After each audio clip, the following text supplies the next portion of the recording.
the Unisa Innovation Festival, and today is the Unisa Student Innovation Challenge, which is called the Forge. I think we are on the 15th year, 1-5, this running. So it's exciting that there's many people that come through this program. Some make it, some do not make it, some make it later in life, but it's the place where everyone starts. So I said earlier, our name is Basanda Pongoma. We are from the directorate called Innovation, Technology Transfer and Commercialization. In the university, we support innovation and entrepreneurship for staff, student, and alumni. So today in the Innovation Festival, we are running 3 programs concurrently. So we're running this Unisa Innovation Student Challenge. We're going to be running later the Tswane Youth Innovation Challenge. And then the other side is doing the first Unisa Alumni Innovation Challenge. So those who then manage to go through this program, then they will have a chance of going to a UniVenture program where you get support in terms of developing your solutions further. Even those that don't make it, there's opportunities for you within our office where we give you non-financial support and able to make sure that you move and also find opportunities for you even to raise other funding. So before we start, I have a couple of judges here who's gonna not scrutinize you. So we have nice judges for you at the Student Innovation Challenge. So how is it gonna work, guys, is that you come in and then your video plays, and after your video is finished, the judges will then ask you questions. So after the judges also, there's an opportunity for them if they provide feedback for you to take. Feedback is for you to accept or not accept, but they'll provide feedback because they have experience in the field. So I have my 3 judges. Let me start. Is it women first or the women first? Not gonna. You know why the women first thing it does not work? Because now if there's a bomb there in front, it starts with there. Let me start with Marlo, so that if there's something wrong, if I also mess up his name, by the time I get to the last judge, I'm better. It's not okay, Marlo? Okay, awesome. So I have for you the CEO of Disruptor, Marlo. Is her name Marlo? Yeah, Nai. Marlo Nai is a CEO of Disruptor. Disruptor is one of the big AWS partners, Amazon Web Service partners, and also at the same time he runs his own couple of programs. He support in terms of accelerator programs. He support also in terms of investment in the startup. So once you get into his program, you are able to also get funders. He managed to connect you with VC funders. He also connects you in terms of other co-founders in terms of developing your solution. So the minute you get into that program, you are set for life. And also he has nice exciting tools on AI. He has an AI-driven accelerator program that he runs, and he supports different programs in the country, in the continent. Welcome, Marlo. And those who are gonna work in the UniVentures, I run UniVentures at Unisa, so you might see Marlon come next year. Welcome, Marlon.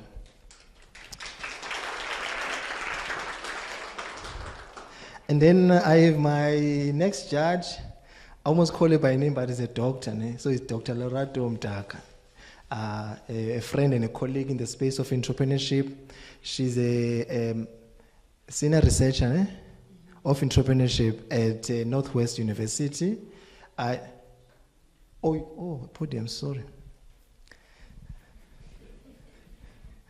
So some of us, we run workshops, so we like running up and down. So now podium is not my thing. Okay, so I said, so Lerato Mtaka is a senior lecturer from Northwest University. She has a vast experience on innovation and entrepreneurship.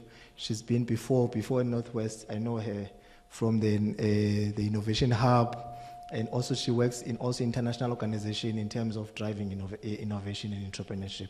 So welcome, Dr. Mtaka. And then our last judge, we have Wandisile. Sorry for being friends and workers at the same time. So our colleague is Wandisile. is from Sandparks, and she has a vast experience also in innovation and entrepreneurship. In her previous life, before her role at Sandparks, she was at the Innovation Hub, assisting startups from the ICT-based startups. So in terms of the solutions that we're going to come up with, she has worked with startups from idea stage in terms of taking them to the market. And even before that, she's been working in the space of entrepreneurship, assisting small businesses. So welcome, Ms. Wandi. So guys, you can see that our judges are very calm. They are nice people. They are smiling all the way. So it's going to be a nice session, and it's easy. You come here, your video plays, and then after that, they will engage with Q&A, and then also they will provide feedback where necessary. So don't feel offended if there's no feedback for you. It depends where there are gaps or opportunities that they see when they provide that. So I think from the media guys, are we sorted? Are we online? Okay, so know that it's streaming on YouTube, Tell your friends that you are on TV, that you stream online. So do I leave this here, on this thing? I'll turn it off. So thank you guys for listening, and hopefully you're going to enjoy later.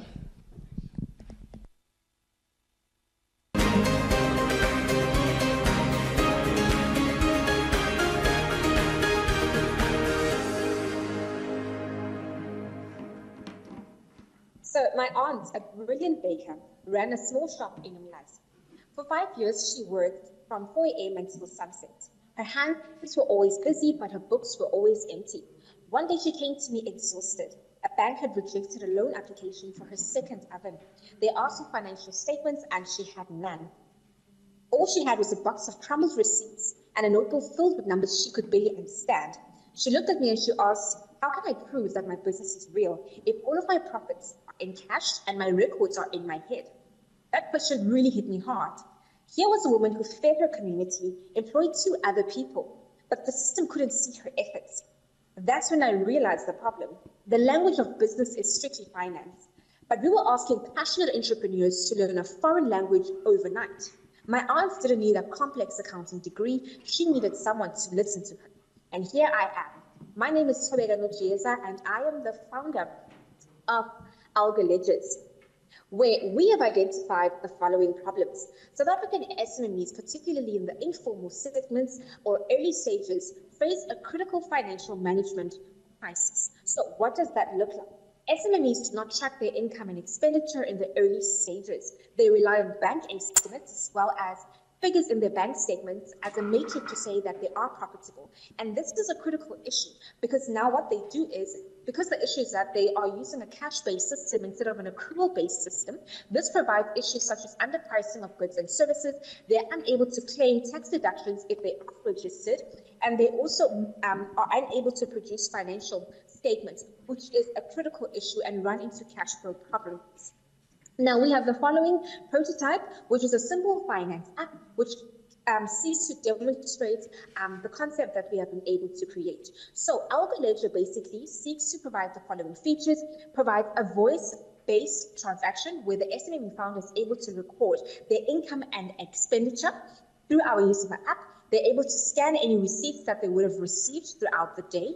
Then through the use of agents, AI, and natural language processing, the system is able to categorize the various transactions. Then through that, it will be able to generate reports, income statements, summaries, expense reports, depending on what they need. And through studying the various patterns in terms of the transactions they have, they'll be able to create a budgeting tool for them. Our tool is valuable because it integrates with their banking apps, it integrates with Excel, or whatever, or if they use Google Docs as well.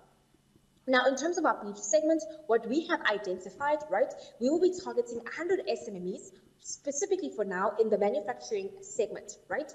We're targeting those that make 50 to 100,000 per annum, and thereafter we're starting here in Durban, KwaZulu-Natal. And we're targeting them because we know that they've got cash-heavy operations, right? Financial illiteracy. So most SMEs are really scared in terms of tracking their bookkeeping. They find it really overwhelming, right? And also they use a lot of tools. So we want to create a comprehensive system for them. Market segment, right? So we have a total addressable market for now. In terms, we're targeting 100 SMEs throughout the province of KwaZulu-Natal in Durban. Then our serviceable addressable market seeks to target 10,000 to 20,000 SMEs. Then we will then be able to branch and scale throughout the country. Now, in terms of our attractions thus far, I've been able to get the following awards, coming third in the Youth Innovation Challenge in Durban.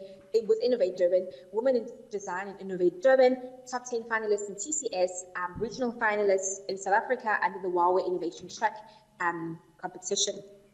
In terms of our competitors, right, there are a range of competitors, but what really sets us apart is that we understand the problems of an SME founder. We know that they are solopreneurs, right? So which means that they need a very, very simple tool integrated daily into their daily activities. We want to increase the level at which they track their income and expenses. So from just tracking when they need funding, but they're tracking now at a daily based system. So we have a system where it's a voice-based system, right? That enables them, because they are a cash-based system. So they speak their transactions, or they scan whatever receipts that they have, and then based on that, the system will be able to track their will be able to create reports or statements for them. So that is how we differentiate ourselves. We want to create a system that is integrated into their daily activities. Then in terms of our team, it comprises of myself, right? Then I've got Francis Jumo, who brings in technical advisory. So from an AI perspective, machine learning, data science perspective, which is really, really important in the development of the solution. Then Twarelo will be bringing in strategic accounting as well as compliance advisory, which will be really, really important in the driving and the building of the solution. In terms of the budget breakdown, so this is our budget breakdown from a perspective of building the software and creating a minimum viable product for our customers, right? So that they're able to test it, use it, and also it is refined, right? And then we would build based on the advice that we get from them. Then, in terms of our business model, we will be using a subscription-based model, right? So there will be free features just so that our customers are able to get the idea of what our solution aims to do. So they would get 50 base transaction reportings, a very simple income or an expense categorization. Then for them to be able to get the statements and download them, we would then introduce a mid-tier plan where they would have to now pay 300 to 500 rands per month. Then we have a premium tier for SMEs that are much more established, where they're able to download financial statements, get AI-generated budgets that will enable them to be able to produce this for funding, right? Then we would have contracts as well with various incubator programs, government agencies, and organizations that work with the SMEs. Then in terms of our ask, we ask for 100,000 just for now to be able to build our prototype. We would like to get assistance in terms of partnerships, access to the market as well, and be able to do basically pilot minimum testing and be able to get to our customers.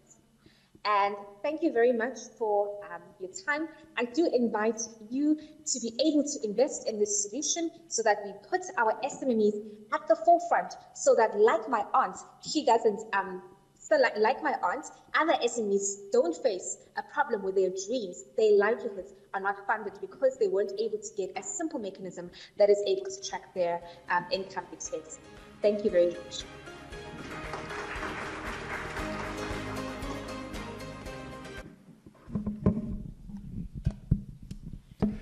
Thank you very much for that, Tobeka. It was a great presentation.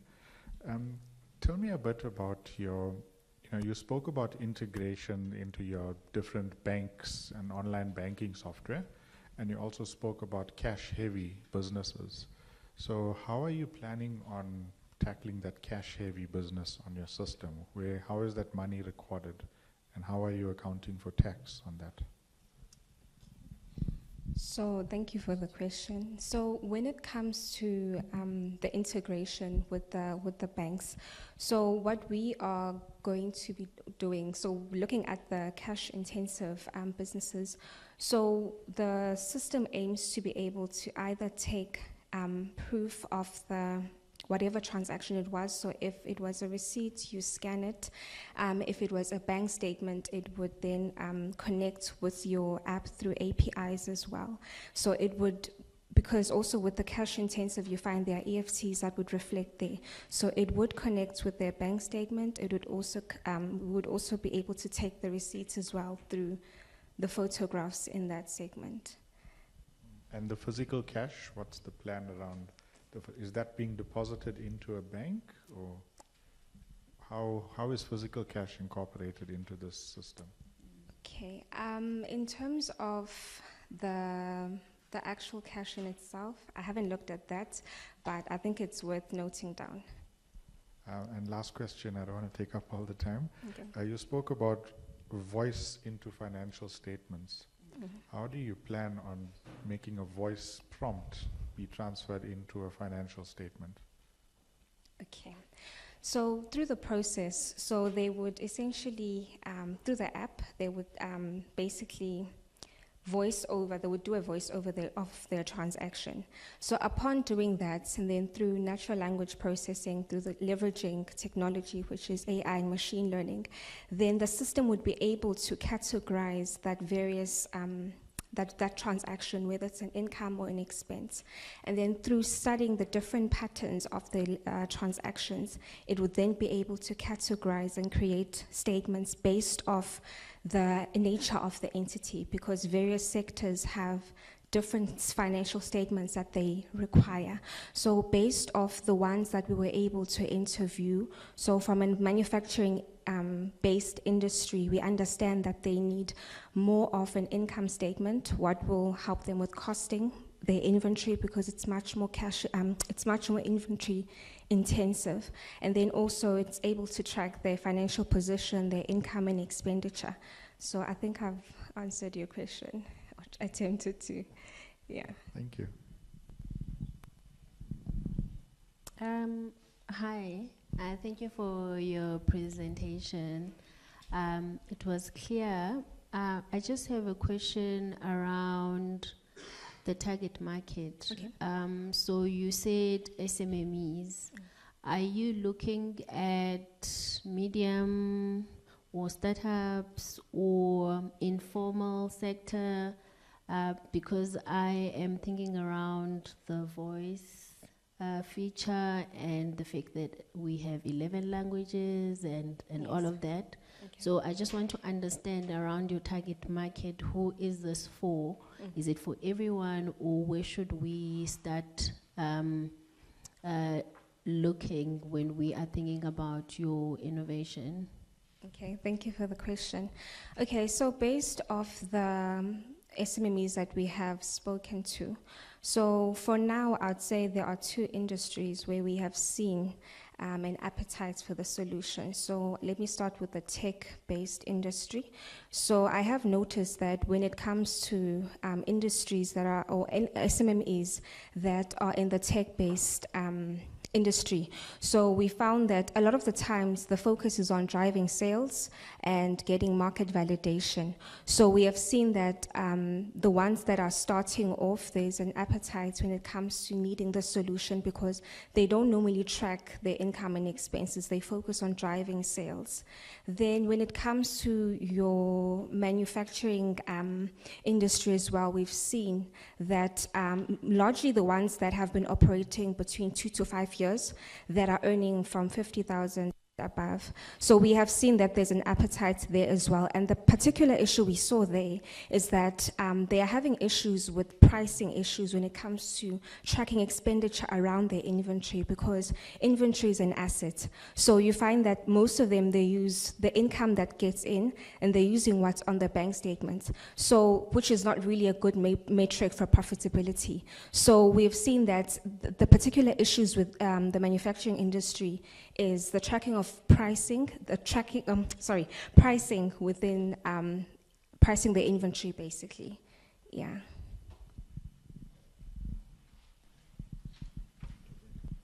Tobeka, thank you for your presentation. I think you started off with really good storytelling, like trying to introduce the problem, and so I commend you for that good storytelling. I think the problem you've shared is a critical issue. I mean, 80% of the failure rate of businesses is because there is that lack of critical financial skills and statements. So I commend you for that. My question is around technology adoption, which I think it's a little contradictory to what you've just mentioned, because in your presentation you say at the core of it, the people that you're serving are cash intensive, and so you made examples by specifically specifying that you're looking at small-scale bakers, furniture makers, metal workers, carpenters, etc. And quite often you'll find that those kinds of businesses are technology adverse. Is the word adverse, no? Averse. And so my question to you was going to be around how you intend to bridge that particular gap, getting them onto your particular app, because it's likely that they hardly use tech. And maybe you can reconcile with your previous answer, because in your previous answer you specifically said that the core of who you're serving, the core of the consumers that you're serving are high-tech focused and manufacturing, which is slightly contradictory from what I've understood. So if you can reconcile those, that would be great. Thank you. But again, good storytelling in the beginning. Sure. I can quickly just give you some insight into what Wandisiwe asked you in terms of the languages. So if, there's a lot of accounting softwares out there, like you pointed out, QuickBooks, Xero, a lot of the banks are now offering free accounting software if you open up a bank account. So the target markets that you spoke about, majority of them are not going to be speaking English. And currently, if you are looking at large language models and you're integrating into APIs, they are all English. There are currently startups out there that are trying to solve for this exact problem that you're speaking about.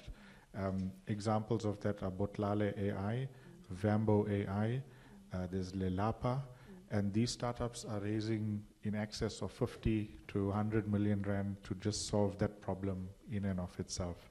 So it would be quite a challenge to convert voice to financial statements, if that language barrier is not solved for first.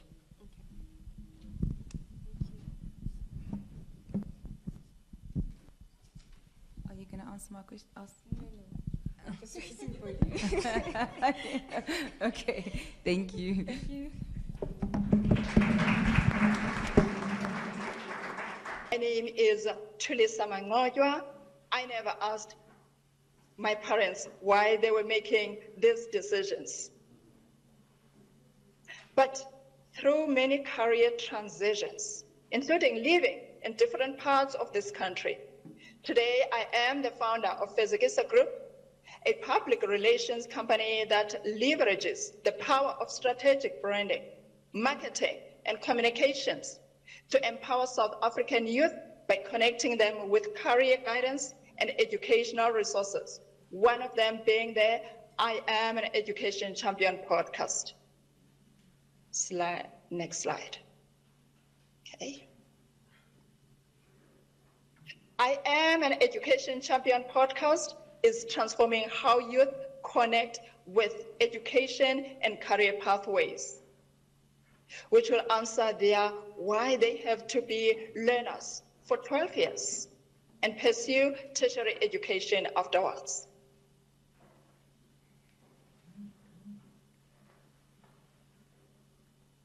South Africa's youth are underserved by outdated and fragmented career guidance, leaving too many students without the support they need to succeed or answer their why.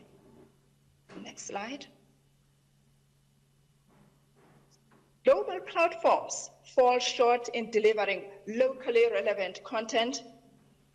For example, renewable energy professionals are more in demand in South Africa in 2025, and there's a significant investment increase from private-public partnerships dedicated to supporting this industry. The question tertiary institutions, educational psychologists may have to ask is, what does this mean for a learner who wants to pursue a career in electrical engineering? And how will they know that now there's a shift in this industry? Through I Am an Education Champion podcast, we've discovered that personal stories our audience can relate to are very important. People who have been where they are. While social media, it lacks long-term impact and mentorship because of its shorter shelf life. Next slide. I Am an Education Champion podcast is bridging these gaps by delivering accessible, inspiring, and youth-focused content that directly aligns with career pathways in 2025. Next slide. For young people, it's a direct link to real-world opportunities and mentorship. For partners, it's a chance to lead change and access the next generation of talent. Next slide, please.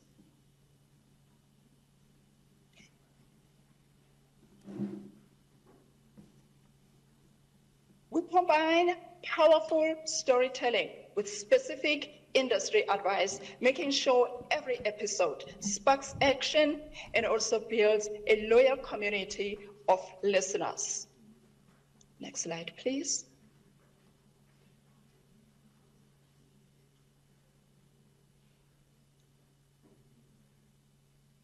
Our phased approach guarantees swift execution and sustainable growth, ensuring that we remain relevant and engaged with our audience, who are sometimes very impatient with outdated information because they need to be engaged with current information.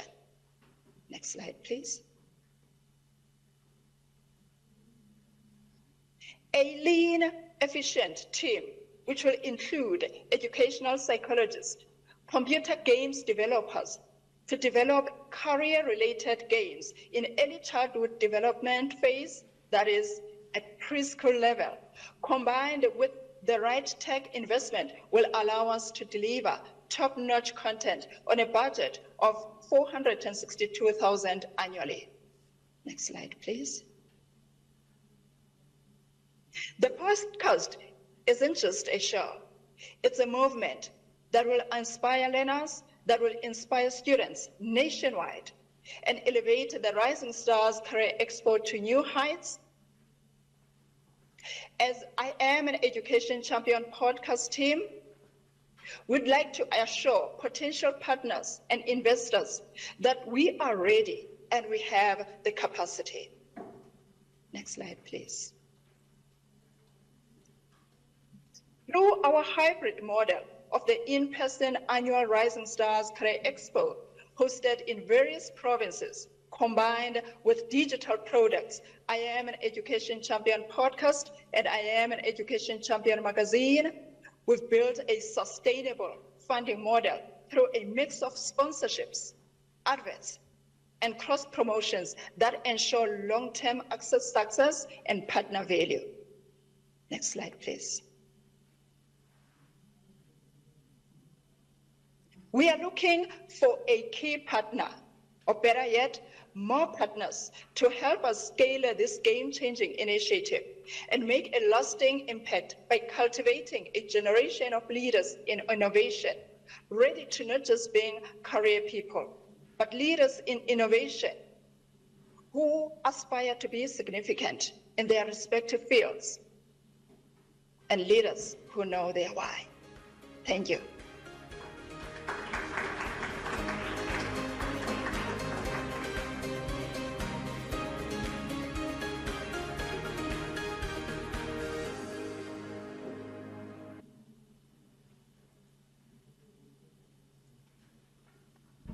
Hi, Tuliswa. Thank you for the presentation and the initiative. I just want to understand, I saw the ask is 462 annually, but you also do have a revenue stream model. So I just want to know, why is it not changing? Why do you need the same amount annually if the products that you have, you know that they will bring in some revenue. And then my second question is, I see it's a podcast. Is that what you are presenting to the panel and not the magazine or the annual fairs and all of that? It's just the podcast. Thank you for the question. I am presenting the podcast to the team. So the company, it has a hybrid model in terms of revenue stream. That is the Rising Stars Career Expo, the digital magazine where we secure adverts, and we have the podcast. Now, the reason why we would require 462,000 annually for the podcast, it's because we have to hire different skills that are required in a media space that are not necessarily working in the exhibition organizing or being journalist for the magazine. So my question is more around, let's say today we say we give you the 462,000 that you're looking for. Yes. Next year, are you still going to come back and ask us for the same amount? That is what I'm trying to get, that are we not then making any change if we give you the money today? Does it mean that annually or every year you have to look for a funder to fund the initiative? I hope you understand, or my fellow panelists can assist with my question. Maybe I'm not clear. Mm-hmm. The phase where we are in now, it's phase 2. We have already launched the podcast. So the 462 will help us to scale. I think in one of the slides, I did mention that we are scaling. We have already launched. So for phase 2, we need more staff. I have mentioned in the presentation that we need now an educational psychologist who may come on board and give their input. When we were launching, we did not have that. Now we see that there is a need for someone with an educational psychologist background to assist the team.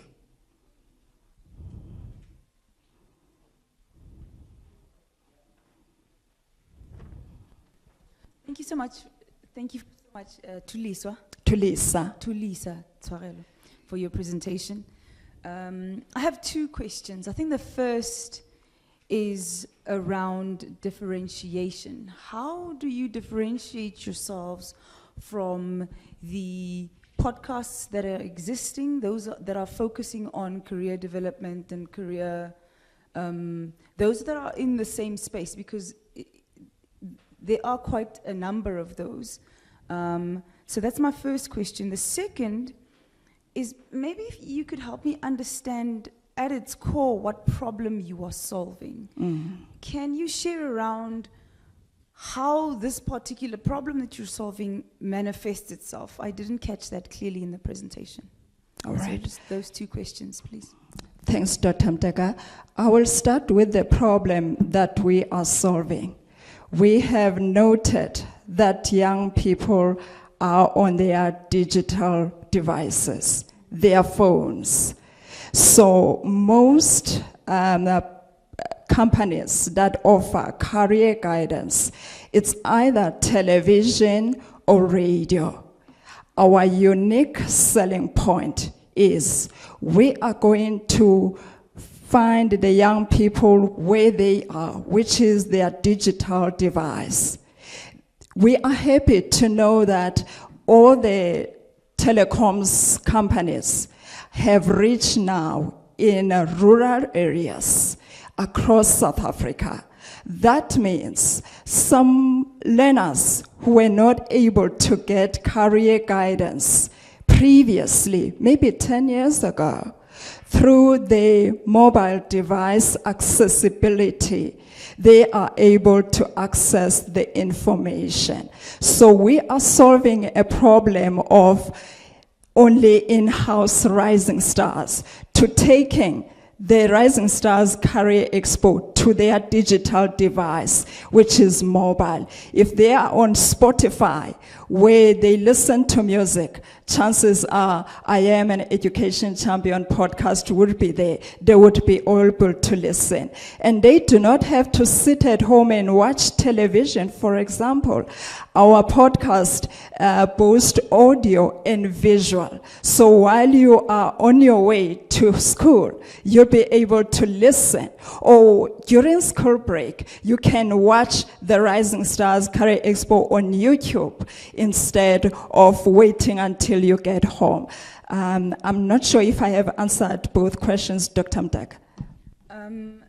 The second one around how you differentiate yourself, because I'm looking online now and I'm seeing quite a number of podcasts that offer exactly the same, if not very similar things. So I wanted to know, why would I choose your podcast instead of Every Student Deserves a Champion podcast that focuses on career development as well? So what differentiates you? What differentiates us is our hybrid model. We boast a hybrid model that is a high-impact Rising Stars Career Expo at schools. We have a digital magazine that also delivers the information while making sure that the information that was on the podcast is now written in the magazine monthly. So that's how we differentiate ourselves. Our ecosystem, it has both audio and visual, in person and digital.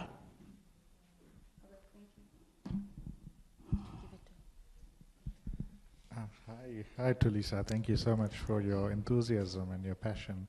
Tell me, what topics do you, is your podcast currently active? Yes. And what topics do you cover in your podcast? We cover various topics.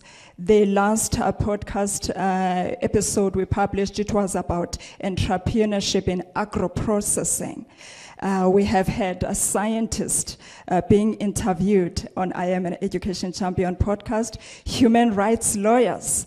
So we cover a variety of careers, and that's the aim, is to cover various various career options without being concentrating on a particular industry. I also think that it answers Dr. Mdaka's question in terms of what makes us different, is that we cover various topics. And how many listeners do you currently have, subscribers? The podcast currently, I have not checked the latest numbers. I will have to look in the updated numbers for our YouTube. But on our website, we also, have the podcast there. It's about 1,000 visitors website per week. That's where we are active, and we are able to track in terms of who listens to the podcast. It's about 1,000 per week.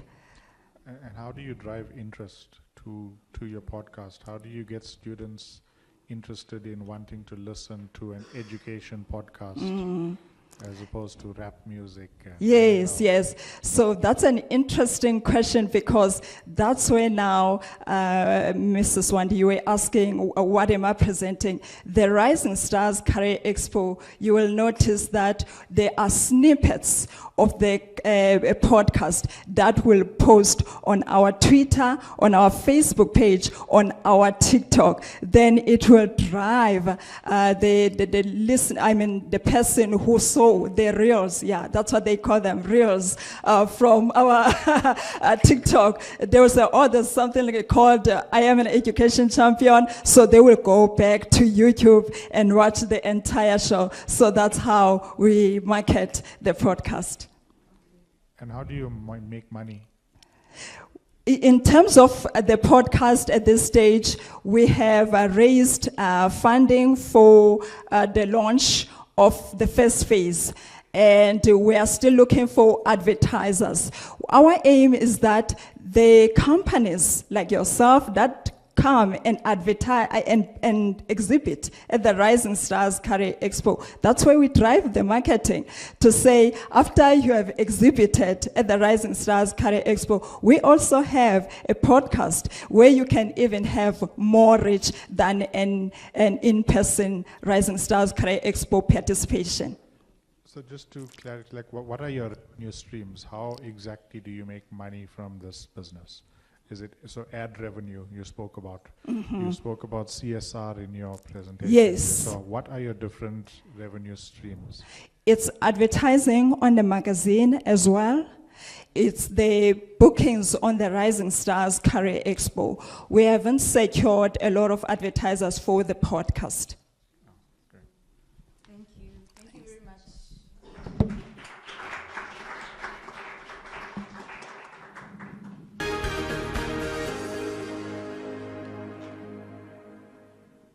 My name is Solora Mutla.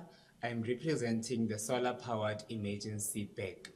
What inspired this project is the issue of load shedding. Think of yourself in a situation whereby you cannot charge your electronic devices and that your bag may not be convenient enough. Learners are not able to complete their homeworks. As learners are in the digital era, they are not able to continue with their work because they need to charge their electronic devices during load shedding. Think of yourself as a camper, whereby you need to take a lot of items when going to a camping site, including torches that could be more than 2 or 5, while you could have a light on your back that could do that all.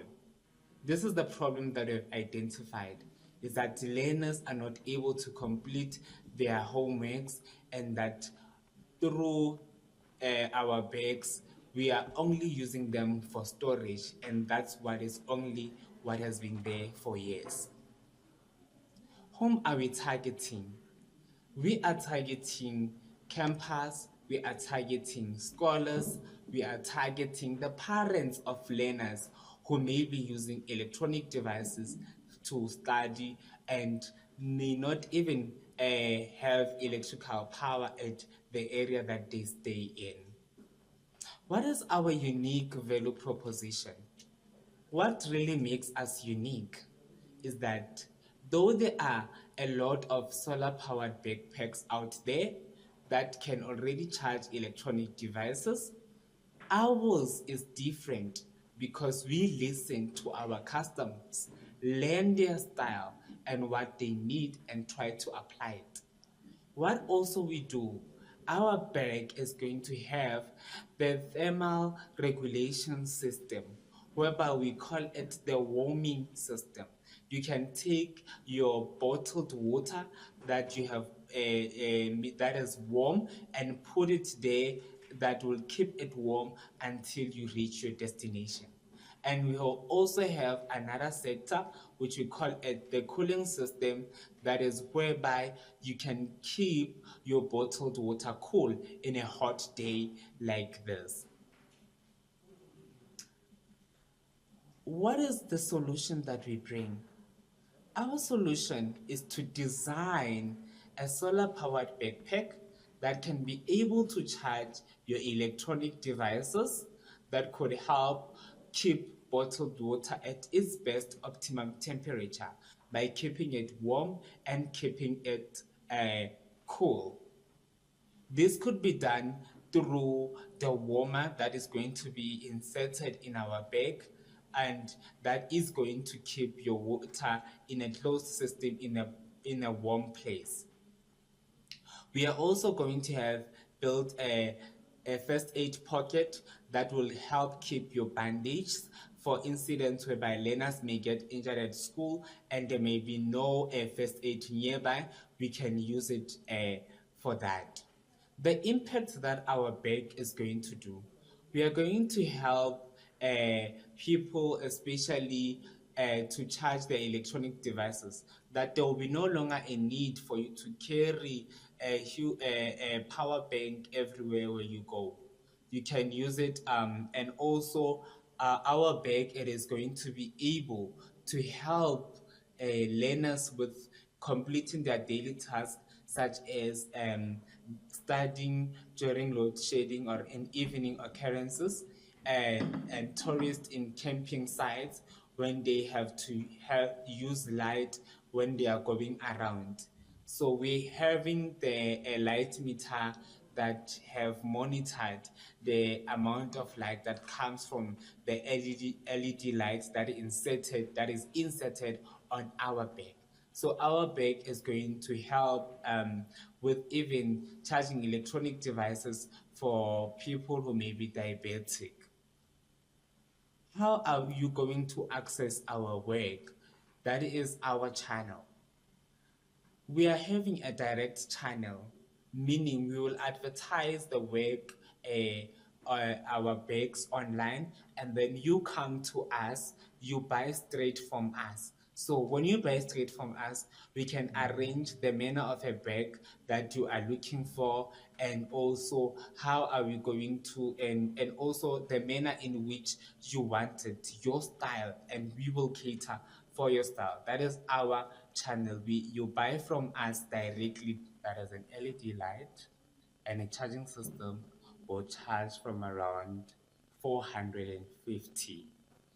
A bag with waterproof light bulb, a light bulb in the form of an LED light, and a charging system will cost around 600 rand.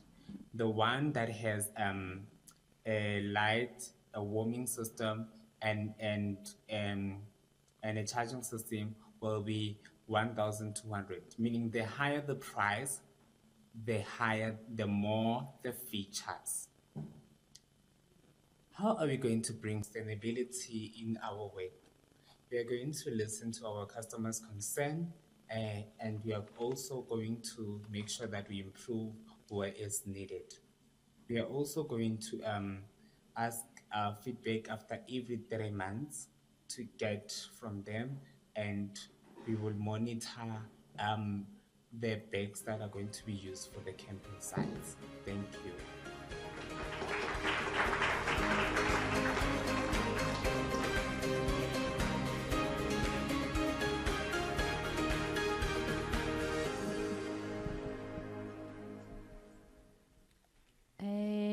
Thank you, Ramotla. Am I right? Yes. It's such an interesting innovation, and we're quite aware that there are a few in the market, especially in the past, maybe let's say 4 years. There've been different varieties. Where I am interested to hear, I'm not sure if I missed it in your presentation. I just want to find out who is the target market. It seems like it's a rural innovation for students in those areas, but I want to hear from you, who are you targeting, especially considering also the pricing of the bag. Okay, so we are targeting learners who live in squatter camps, especially in Davidson, even in the locations there, because we are in the age whereby they are using electronic devices, and as learners are, every learner has an access to a smartphone, and which they can use for their schoolwork and in performing their daily task. And also, I've considered that when I was even in matric, I've experienced the issue of load shedding, while I could have to study in the evening and there was no electricity. The next day, I have to go and write an exam. So that's whereby I came with the solution. So we are targeting learners in we can say not really suburbs, but locally.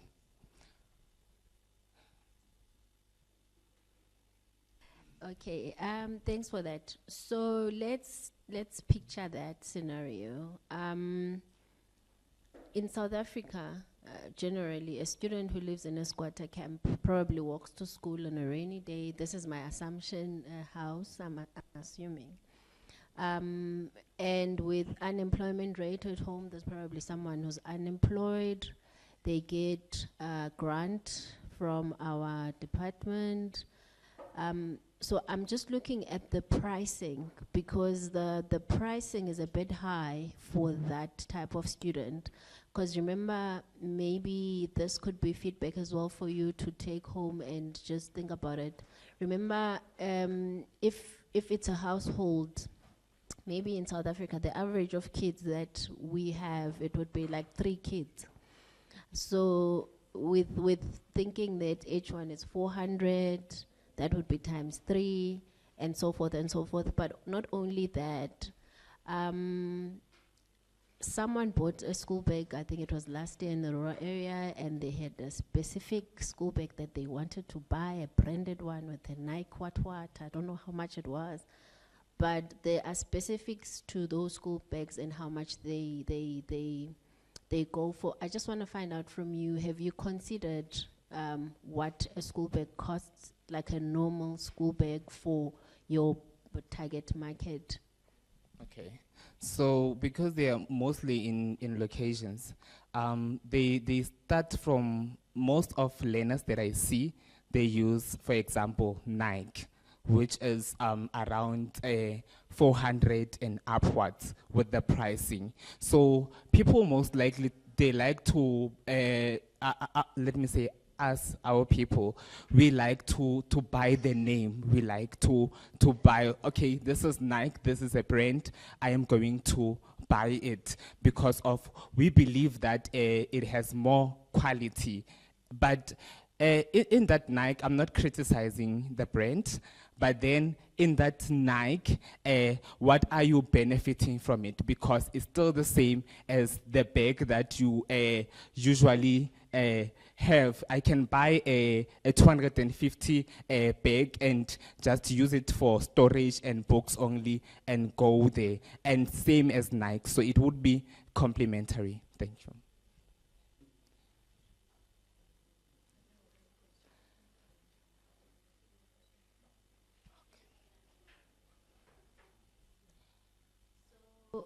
Maybe.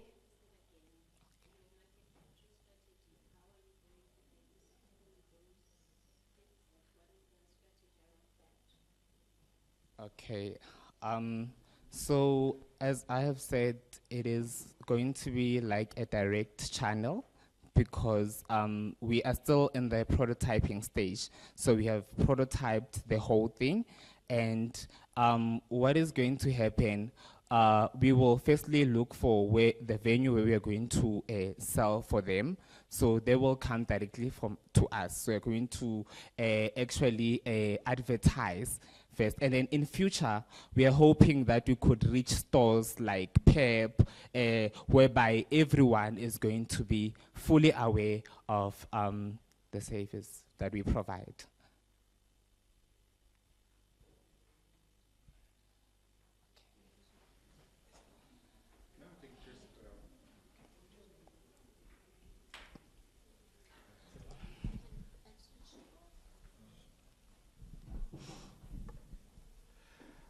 Yeah, just some advice on the prototyping side. You know, you spoke about, David and the name brands and wanting something stylish. Maybe the prototype needs to be more in line with that type of style, as opposed to, currently it maybe looks a bit more construction worker heavy. If this is for kids, they want something more stylish. Maybe your design now is more suited to campers. For camping, that looks great, but for students, maybe there needs to be different designs for students and for campers. Okay, thank you for your insights.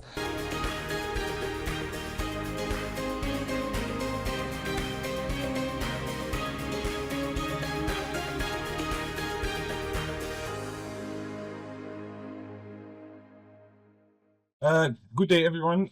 My name is Tebo Fomutulele.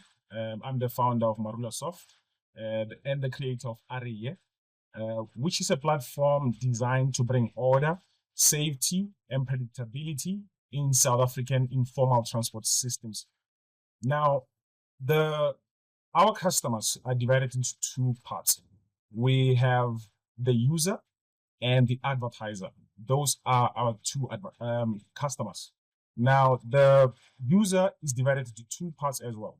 So we have user number one, which is our passengers, and user number two, which is the driver, also transport operators. Now, these are companies that operate transport. So those are two customers. Customer number one, the user, being the passenger and the transport operators. And our customer number two is advertisers, companies that are always spending money digitally to advertise. Now, the problem is millions of South Africans depend on taxis and buses daily, yet there's no visibility in that transport. There's no live tracking data. It's not possible for anybody to predict whether there will be a taxi or a bus at a certain place. Sorry, I forgot to move the slide. So those are our customers, meaning our primary users being the public transport commuters in townships and villages and rural areas, and secondary users, our tertiary users. Those three users are our first customer category, and the second category is the advertiser. And the problem that these people or our customers are facing, from the user's point of view, there is no visibility.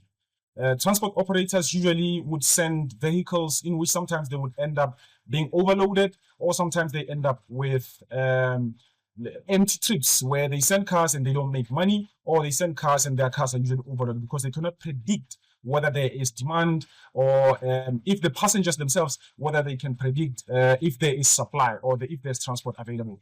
So those are the problems that our customers are facing, being the passenger and also the transport operator. Now, the market itself is really huge because about 68% of South African commuters depend on taxis and buses. Now, this is about 16 million that use taxis and buses. Now, not everybody is going to be able to use an app, for sure, but we are going to use this market to grow from that point whereby we can actually end up making more revenues, not only dependent on our first customers. Now, the solution for this is to create an app that is peer-to-peer. The problem with other apps that exist is they are mostly focused in urban areas or areas that are already developed. They're not focused in villages or in informal areas. Now, ARIA focus directly on that. And due to the constraints regarding hardware and other parts, we've decided to build the app from the ground up, meaning the app requires only minimum effort to be used. This means that somebody inside a vehicle or a taxi or a bus can be able to share their live location and share that. And within the app, somebody waiting along the way will be able to see moving dots or moving vehicles and be able to click on those apps to understand where that car is coming and how far it is from where they are. This way, they can be able to predict whether there's available transport, when it's going to come, or if it will come in the first place. The unique proposition that we have, or our app, or the magic in our model, in our business model, is the fact that this is peer-to-peer. And we are currently planning to launch without having to register with regulators like transport regulators. So the app is not going to be launched as a transport operator, but rather as a data company, in which we are going to sell data to companies that provide transport, like taxi owners, so that we can tell them if there's demand and how much demand is there, and also to give the users from the passenger side more information on whether there is available transport or not. This is just purely sharing data with users, and in return, we're going to advertise on their apps. And sorry, I keep forgetting to change the slides, and I apologize for that. But that is the slide for the problem that explains what the problem is. And in full details, the problem is divided into three sections. That is, the first section is for the users, and the second option is for the second option is for the transport operators, and the third one is for advertisers. And that is the data, the demand in which There's a lot of demand for transport in certain places, but less supply. And you find other areas where there's more supply of vehicles and buses, but less demand. And we see this a lot developing in urban areas where the government is actually trying to create buses for metro cities, whereas people actually there use Ubers. They don't actually depend on these buses like they do in rural areas. This is our solution, which is peer-to-peer live tracking, and it helps both sides, the passenger and the transport operator, to understand the demand and supply. Our unique proposition is that the app is powered by people. You only need the app and download it on your phone, and it only uses data, a little bit of data, in fact. That will allow you to share your location, and somebody will be able to see that location of a moving vehicle, where it is, where it's coming, where it's going, and how soon is it going to get here. The channels for the app will be Google Play at the moment, because we have not developed it yet for iOS or for iPhones. And the first phase will be, when it comes to revenues, we'll be making money from advertising. This is because, firstly, the app will be launched as a data app, not as a transport operator like Uber and others, which requires regulation and licenses, which may end up getting delayed. So the plan is to launch the app as a data app, in which we only make revenues from advertising. Phase 2 will later be a scalable option, which will allow us to make more revenues using other channels when we have already gained trust with both the passengers and the transport operators. The cost structure, the funny thing is, we've actually, for almost 2 years, we've been applying for funding, but never been so successful at it. And every time we keep asking for funding, it always keeps on going less and less and less and less and less. 790,000 is pretty much what we asked for, because of what we want to build, what we want to create. It's required to actually successfully launch the app, because currently we've been working with developers on a contract base. Because we can't afford HR, we can't afford to pay them on a monthly basis. So we give somebody a task, they do a task, fix the app, insert in a place, and once the app is functional again, we are done with that service provider. And we've been working in that spirit, because we've been working towards building a prototype, which is live currently on App Store.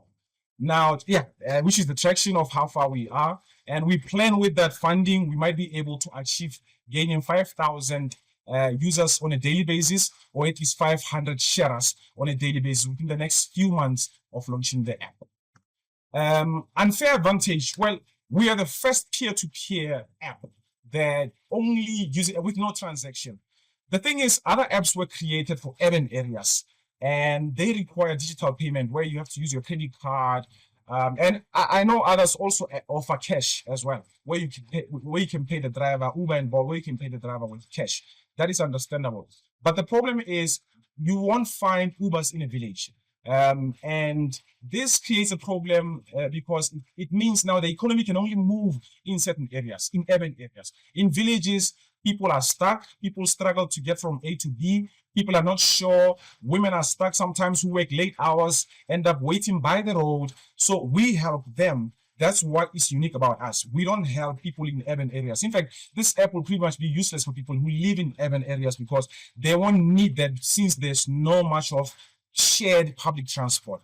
Other apps are built on an individuals enjoying their transport with their own free space. Yes, there are those that would share, but not so much as we do in our villages, whereby we share buses. That is around 50 to 60 people in one bus. We share taxis. Usually they carry about 14 to 16 people.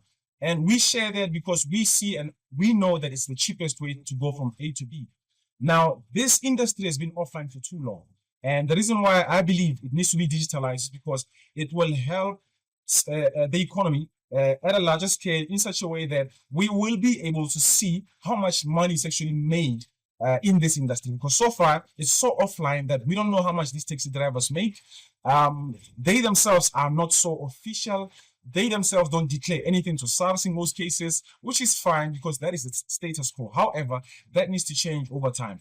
We have so much that we want to offer to them that they will actually be able to make more money than they did before.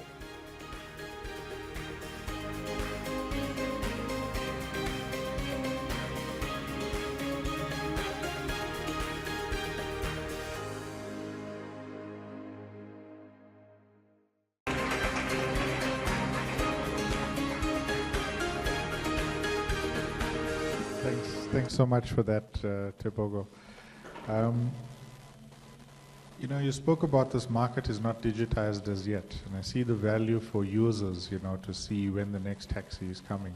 How do you get taxi drivers to adopt this?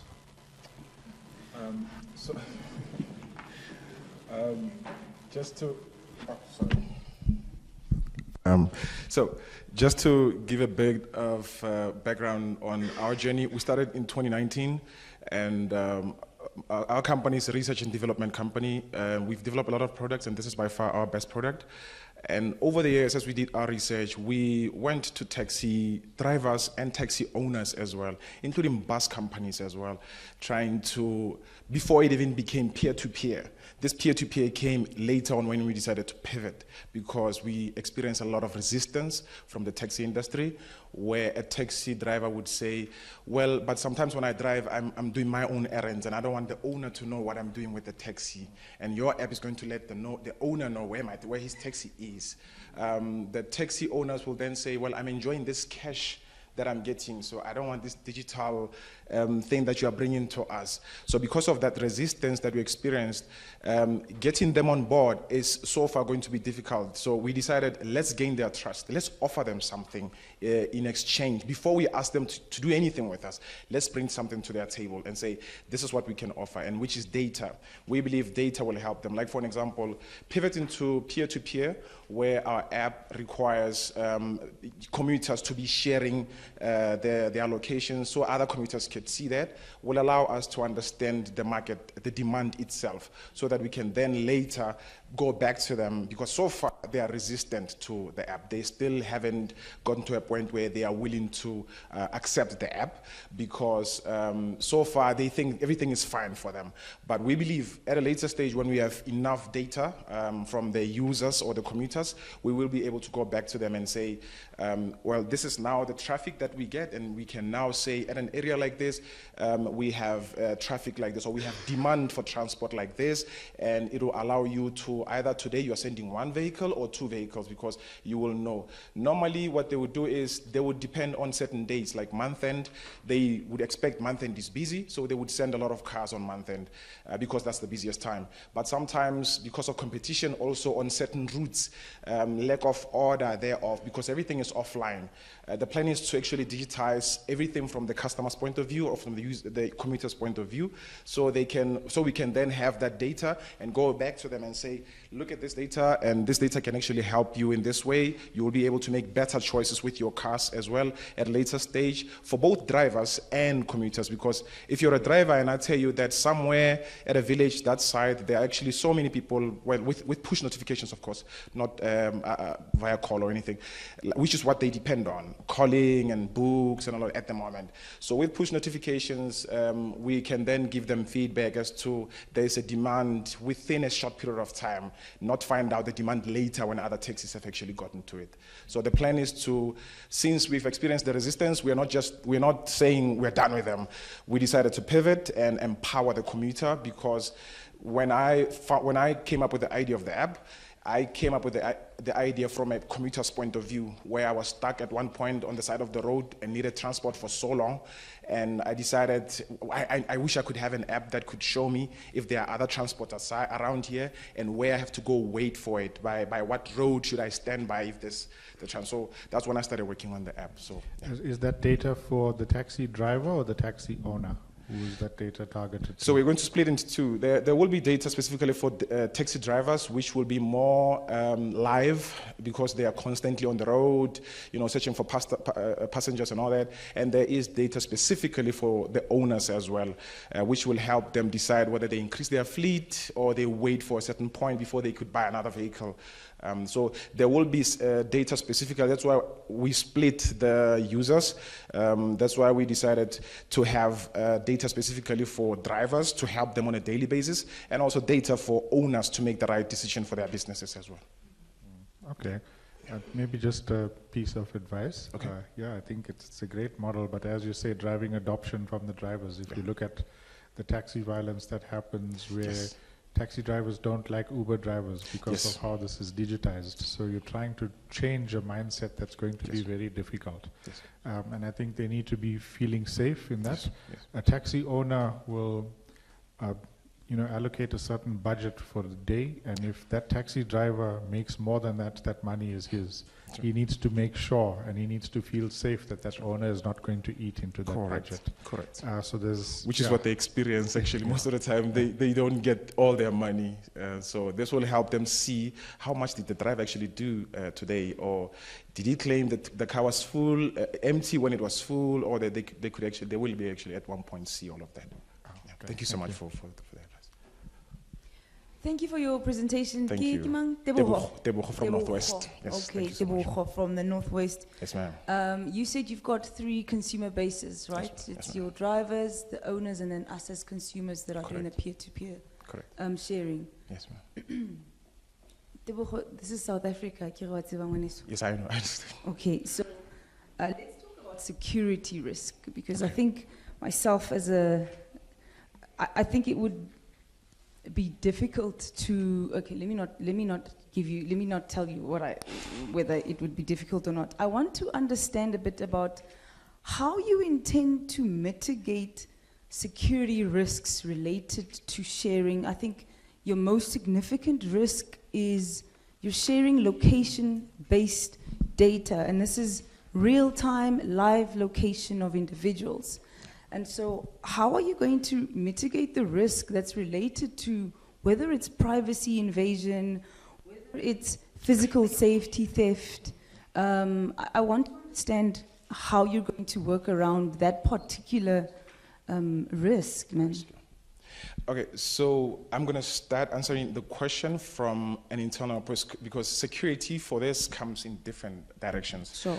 We could discuss security from external abusers who are going to be attacking the app, trying to steal data from us. You can talk about security from our perspective as well, misusing the data of our customers. Sure. And also the safety or security of commuters sharing data with other people who may, try to stalk others and then, kidnap people and all of that, those kinds of elements. To start off, the app, when you open and register it, it requires your personal information. But with the POPI Act, we are making sure that when you share your location, you share your location anonymously, number one. Number two, the app will use an end-to-end encryption, which is pretty much what we already are used to. The app will also have a safety verification option. In a sense, for an example, if I share my location, you are along the road and waiting for transport, you won't see my name. You will see a vehicle, and since it's from the sharer's point of view, you won't see the vehicle registration. But on a later stage, when we adopt drivers and owners, we are planning to have the dots or the vehicles that are moving. The interface, the UI of the app pretty much works like Uber, actually. It's just that you have to press the moving vehicle, then it pops up information and tells you what that vehicle is from, where it's from, where it's going, the estimated time of arrival from where it is to you, and what stop or what road are you supposed to be waiting at. You might be on the wrong road because public transport normally use certain specific routes. So to solve the issue of security, we already share locations. Like you can share your location using via WhatsApp on a taxi to somebody who wants to see where you are. We already do that, and only that person will see your location, your friend or your family member. Only that. But then this now is centralized and it's shared across everybody who's using the app. So yes. So what will happen is, for an example, somebody actually yesterday when we were discussing this made a very important question, which is what about those guys that will go inside a taxi, group of maybe 4 friends go inside a taxi, share a location of their taxi just so they could find a victim alongside the road. The thing is, like with cars, they have accidents, but that doesn't mean we're supposed to be scared of them. I can't prevent crimes, but the thing is, if somebody does that, we'll catch them, because you must have used the app to share your location, and somebody must have seen that shared location. So with the data that we get from the shared information of that criminal who shared their location with malintentions, we will be able to see who at what time, what device did that, and we'll be able to work with investigators to find whatever crime it is that they committed. So there are safety measures, and with the POPI Act, we are aligning with it because we understand that when people share information, that information needs to be protected. So we internally make sure that we use an end-to-end encryption method to make sure that people's information is shared within the app, and we don't share your identity, we don't share your name, we don't share pretty much information about your IP address or anything like that. We just share information that is useful to the person waiting alongside. Only private information is kept with the app, within the profile, which is your name and everything else. So we are very sensitive when it comes to that, and we try our best to. So far, my partner is a law student at Unisa, and she's the one who's been trying to help us align with the POPI Act, and I know there's still a lot of work to be done on that part as well. Yeah. Thank you so much for your responses. Thank you so much. I just want to commend you, because I think I heard you say it's for rural communities, and for once we have a solution for them when it comes to the transportation space, because as you know, your competitors are usually in the CBDs and the townships. And in terms of my colleague asking about crime, I actually think that if you know when your grandmother will get off at a certain point, then you are able to go and get her. Do you know what I mean? Because that is what happens in the rural areas. You're always waiting for the taxi, but you don't really have an idea of when it's going to come. And that's when the criminals get space to do whatever. So I think maybe you can look at that when you are responding to a question like hers. Okay. But also, I would like you to look at the data, because you are working on in the rural economy, so it's not something that's really tapped in terms of data in South Africa. We kind of have an idea of what happens, and in terms of movement or stats or whatever. So I think maybe with your team, you guys can look at what can you offer to corporate organizations that are willing to pay for in those spaces. Because I was thinking about your revenue model, and I was just a bit worried that it's not really clear to a space where it can take you where you want to go.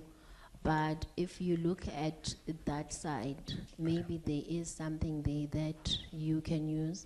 But also don't forget to study. I know, I just forgot the name. There's a big competitor of yours. They are from Cape Town, but they're doing amazing things. They're using WhatsApp. Is it no, it's not. It's a new one. Yes, it's Loop. So look at Loop. Yeah, look at Loop, how they entered the market. I think it's pretty innovative because they are using consumers rather than taxi owners, but now taxi owners want to be part of it. But not only that, your street vendors are also now in it in terms of the payment structure. So just study their business case and see how you can adapt yours. Otherwise, well done. Thank you. Just a comment. Maybe the slides were moving very quickly. When it comes to our revenue streams, we have 3 phases, and currently the focus is on advertising. But at a later stage, we intend to implement a feature called Aria Coin, which will be an option to. You will have 2 options. Either you can top up using EFT or OZO, because they already have their IPI and the licenses, using OZO and other methods, or you can go into a shop nearby and get a 1 voucher to top up money in there. And the plan is to, through those transactions, have barcodes in taxis, but that's a later development of the app, of how we are going to also make revenues. And with villages, one of the things that people experience in my village is being unable to put in their address when they make an order on Take-A-Lot. That's because we are not really mapped in villages. We don't have streets in villages. So ARIA plans to develop mapping of villages as well, whereby we will have safe stops. Like, for an example, the app will show a commuter which part of the road is safe to get off at. The taxis shouldn't, because one of their problems is they stop anywhere. They could stop in front of you, they just stop randomly. So the plan is to make stops for them, digital stops within the app that they can see that this is a safe spot where I can stop and release this customer. It's safe, both crime-wise and everything else, and also to map the locations so we can have official digital maps of those locations. Thank you so much.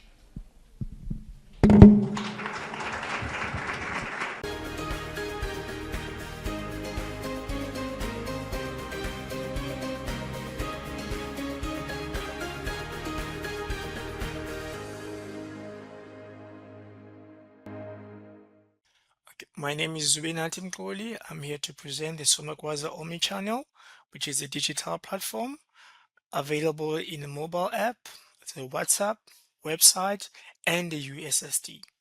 What is the Somakwaza Omnichannel? This platform modernizes and regulates the traditional initiation practice. We do this by digitizing key processes to improve the safety of initiates. We make sure there's legal compliance and accountability. And we're doing all this together because we're trying to preserve the cultural heritage as well as supporting community values. Why are we doing this? Because we are trying to mitigate illegal initiation schools, recruitment of underage boys below the age of 18, the increasing fatalities and amputation due to negligence. We're trying to make sure that there are no unregistered practitioners who are operating within their practice. We want to make sure that there is oversight and accountability as well as consequences for those individuals who are not complying with the Initiation Act. How is this platform going to do this? We are going to do this through features and functionality that will make sure that the user get the best services from the application. There is going to be a user verification and registration feature. This feature will be used by the parent, it will be used by the caregiver or the surgeon, and it will be used by the government. So these functions will allow users to be verified and register.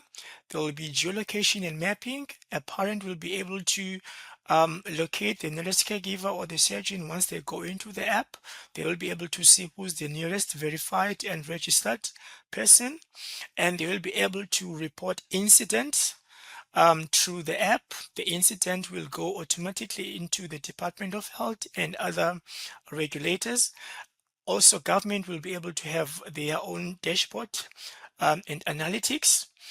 There's also going to be a review and rating system for the parents. We want the parents to give feedback about the services that they get from the surgeon as well as the caregiver. There's also going to be notification alerts once there's been a booking that has been confirmed, and also to keep communication between the parent as well as the caregiver. We are going to have a booking and a scheduling system. So the parent will go into the app, upload the document and the information of the initiate, and then once they do that, they'll be able to book a verified and registered caregiver or the surgeon. And once they do that, the automatic geolocation mapping will pop up, displaying the nearest registered initiation school with registered caregivers. And once that is done, they will be able to pay through the platform, and we will also be able to communicate with everyone on the platform through educational awareness programs. This can be in terms of adverts, it can be SMSs. This is all is done through the platform.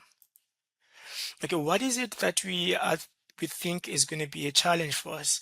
I think we're going to have a challenge regarding the regulatory and compliance, reputation, as well as the sensitivity due to cultural issues, ethical and safety risk. We're going to also have maybe the data and security privacy risk, and how we're going to mitigate these. We're going to make sure that we comply with the POPI Act. We partner with the Department of Culture. We're going to make sure that we conduct awarenesses to make sure that the traditional leaders and the communities are aware of the program. We're going to make sure that all the users that go into the platform are verified, they are qualified, and they will be only accessing the platform for the role that they're going to use the platform for. And in terms of data, we're going to make sure that The data that is on the platform is encrypted, and we're going to apply the best practice cybersecurity protocols. In terms of market analysis, we have identified that there's growth in terms of smartphone as well as mobile applications adoption in South Africa. There's also an expected growth of 14.4 percent in terms of growth of digital applications before the year 2030. We've seen that people really trust the digital applications that verify and regulate and regulatory compliance are very critical. People tend to adopt or trust more localized, culture specific as well as community driven digital applications, and they tend to like integrated platforms that tend to have lot of services bundled together. And what is it that the customer need? We've identified that the customers need to be assured that everyone involved in the practice is verified so that their kids are safe. We want to make sure that the parents have access to registered practitioners.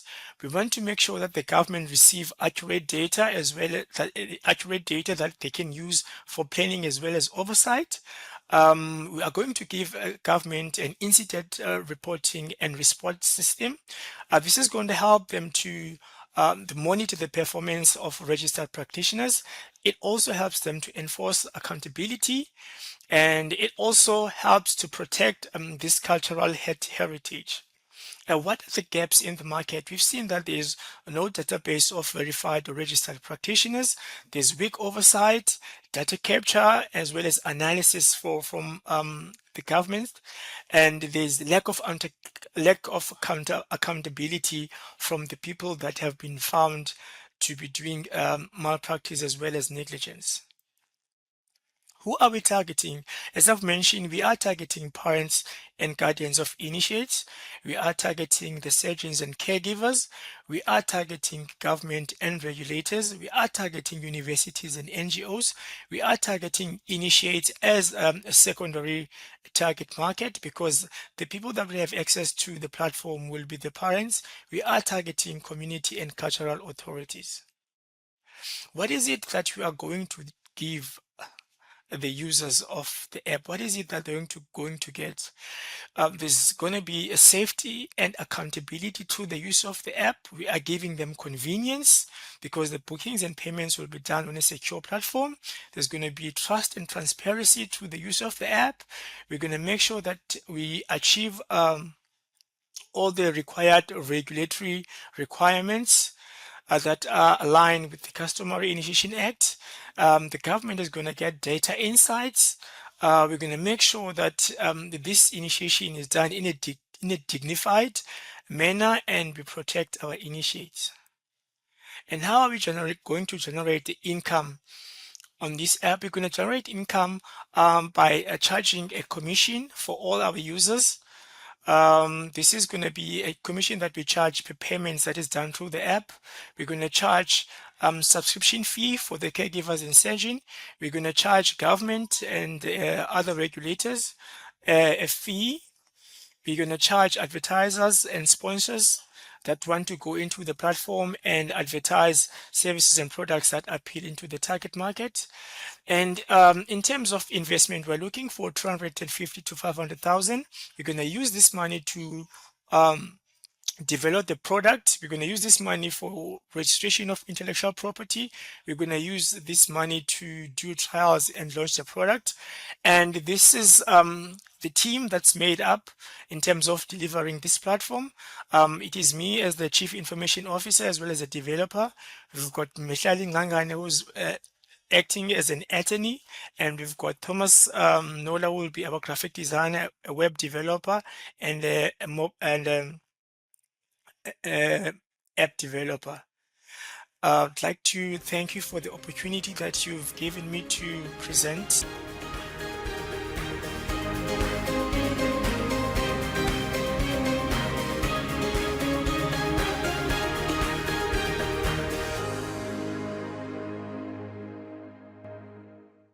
a good initiative, female, so my opinion is neither here nor there, I think.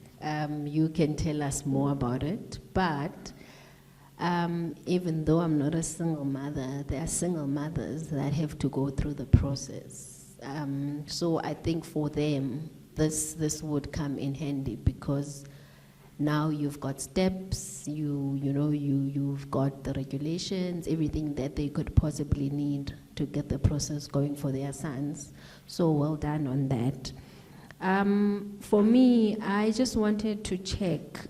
So on your team, I noticed you guys are all technical, right? So my advice would be try and bring in someone with cultural expertise to manage social cohesion, things like that, because as you know, in the rural areas or through this process, there are cultural differences and so forth, so you need someone with those expertise even in order for you to enter your market, because it is a unique market with different kings and protocols and all of that. And then also, I just wanted to ask from you, why did you leave high schools out? Because when I see your market, you do have universities, NGOs. I didn't see schools where I think when it comes to awareness, in terms of the people that are preparing to go to circumcision school would probably be. So I just want to find out from you why that is not something that you looked at. And also just look at IKS, because these are indigenous knowledge, this is indigenous knowledge, so these are our systems. So maybe consulting with someone who has some knowledge around that, because you are capturing it quite nicely. But in terms of you as a businessman, what can you get from it besides what is obviously there? So I think it's worth having a conversation with those people. Yeah, I think that's all from my side. Thank you so much. Thank you for the suggestions and the questions. And I'd like to say, firstly, we've been consulting with the Department of Cocta, which is the traditional leaders and the community leaders. We've actually met with them twice. We've done a case study in Eastern Cape in June. So we've got some data from there. There were about 10,500 initiates, and about 1,500 of those initiates were illegal. There were 11 deaths. There were about 78 criminal charges that were opened. There was about 3 to 4 amputations as well. And the reason why we chose Eastern Cape, because Eastern Cape is like the most populated province where circumcisions happen. And they really like the idea, because they started to form up policies and regulations to make sure people comply. They've got now the Initiation Act, which was started in 2021, but now they've been lacking a tool to enforce that act, and they saw this platform as a solution to that. And also, in terms of the schools that you've mentioned, we are forming partnerships with them. We call them strategic partners for continuity. So we'll be going to schools doing the awarenesses. We're also going to be doing leadership programs for young boys at schools. We also have an institute that we are partnering with. It's called the Institute of Somagwaza, which is based in Guguletu. What they do is they offer their services for free. We've got the surgeon, they've got the nurses or the caregivers. They offer this to young boys who are disadvantaged, who don't have the money to go to initiation school. So we are working with them in terms of consulting, and they're also doing content for us that we are going to apply it onto the platform. Also in Western Cape, we're working with the Department of Arts and Culture, who also wants to come on board in terms of adopting the the platform. We also got the Department of Health, because we are going to have like alerts that we'll be sending to representatives that want to go and visit cases. We also got SAPS, because what happens, like in my case, the reason why I came up with this whole idea is because I lost my cousin in 2020. He went into the mountains and he never came back. So, and 2 weeks after, we found that the same guy that was responsible for him now is still operating somewhere else now. So now working with the Department of SAPS, where the same practitioner, if it goes into the system can flag this particular person saying there was a case that was opened against you. And also now the parents have got an opportunity to rate the services of the caregiver or the surgeon.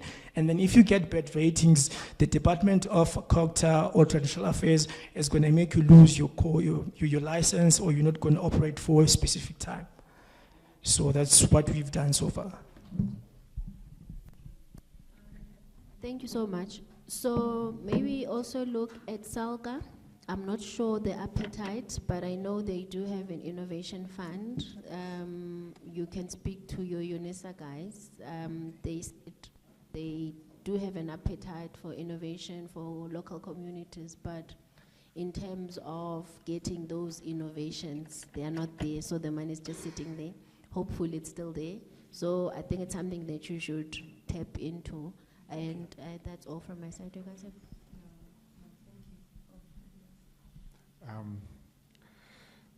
Zubanati, that was great. You're solving a real life problem, and you've made great strides, and you're talking to the right people. I think add to that list UNICEF and the UNDP. You know, you get co-funding models that would strengthen your government asks. What is your background and what is your role in the business? I know you said you're the CIO, but yeah, just. Okay.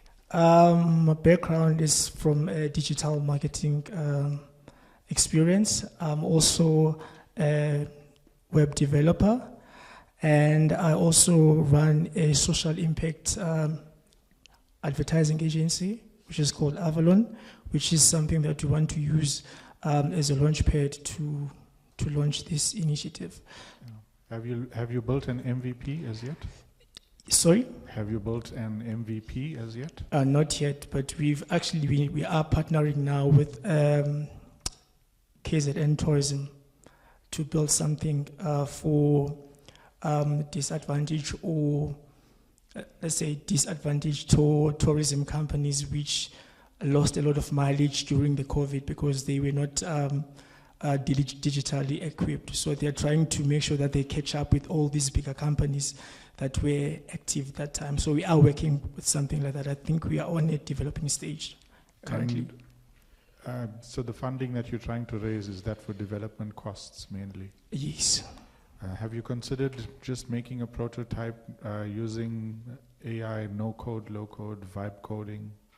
We started now using a prototype, just being a website, which is something that we piloted in Eastern Cape.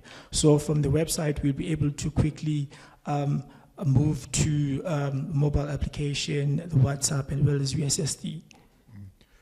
Yeah, just a recommendation to have those prototypes ready. You have a story to tell, and that story will be bought by funders, but they want to see some kind of traction, and you'll get that money. Thank you very much.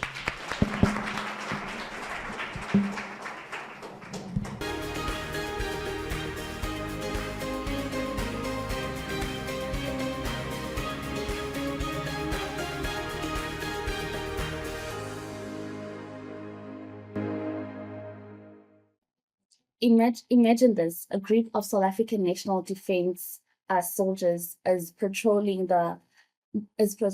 near the Limpopo border. It's getting dark, communication signals are weak, and the devices are losing power. Suddenly, an unidentified aircraft appears on the radar system, but by the time that information reaches the soldiers on the ground, it's already too late for them to prepare or respond effectively. In that moment, our soldiers who are committed and capable are left vulnerable, not because of their skill, but because of the technology gap that separates them from real-time information and power. Good day, my name is Kulufelo Mapopa, and this is my vision for a smarter, safer, and sustainable South African SANDF. And also, this is the gap that my innovation aims to close. The SANDF operates in some of the most challenging conditions, from protecting our borders under the Operation Corona to peacekeeping missions in the DRC, which recently took place, and most of our soldiers were harmed, and even in responding to national emergencies like floods and civil unrest. Across these missions, one issue that keeps on repeating is limited access to reliable power, slow information flow, and outdated communication tools.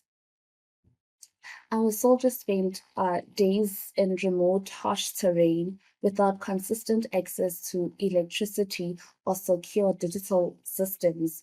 They rely heavily on radios and paper reports, which delay coordination and decision making. This results in a strong defense force, but one that is not yet fully connected, powered, or technologically equipped for modern operations.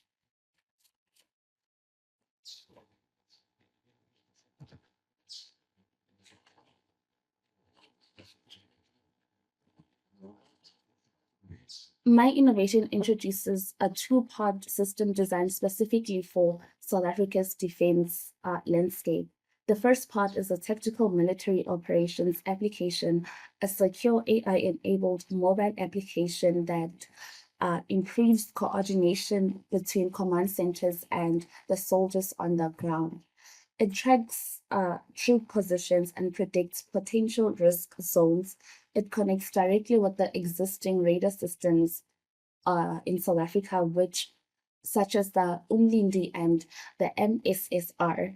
So when a potential threat is detected, that information doesn't stay at the command center or room. It's stayed instantly with the relevant units in the field. The application also allows encrypted communication, mission planning, and offline operation, ensuring troops can still stay connected even when the network drops. In short, it bridges the gap between the radar, the command center, and the soldier, turning information into instant action.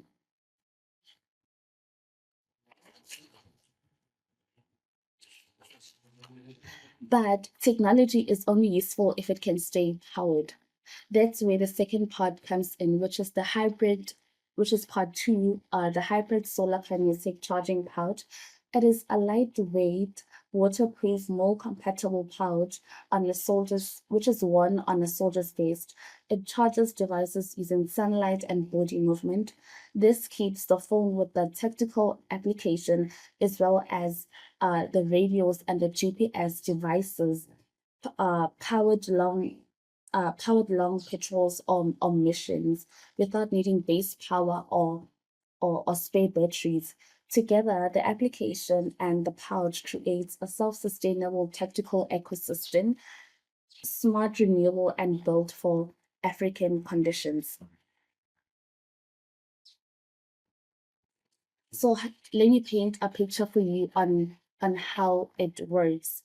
Let's just say an unusual movement or air activity is detected by the Umlindi radar. The information goes to the Air Force Command Center, which verifies it and sends the data to the Joint Operations Headquarters in Pretoria. Through my system, the same alert is instantly shared to the application on the soldiers' devices at the border. Within seconds, they receive a secure information showing where the movement was detected and what level of risk it carries. They can prepare, monitor, and report what they see, all while being connected to their commanders. This creates a complete early warning system. It means quicker reactions, better coordination, and safer missions.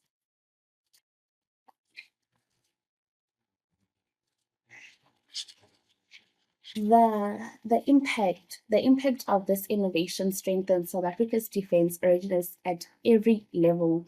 On border patrols, it enhances coordination and early warning, allowing soldiers to detect and respond faster to potential threats or suspicious activity. In peacemaking missions, it keeps soldiers powered and connected in remote terrain, reducing the risk of isolation and communication breakdowns. During national emergencies, it helps command centers track deployment, monitor conditions, as well as coordinate response teams in real time. By using renewable power and local technology, it also reduces reliance on imported systems and supports South Africa's sustainable defense innovation.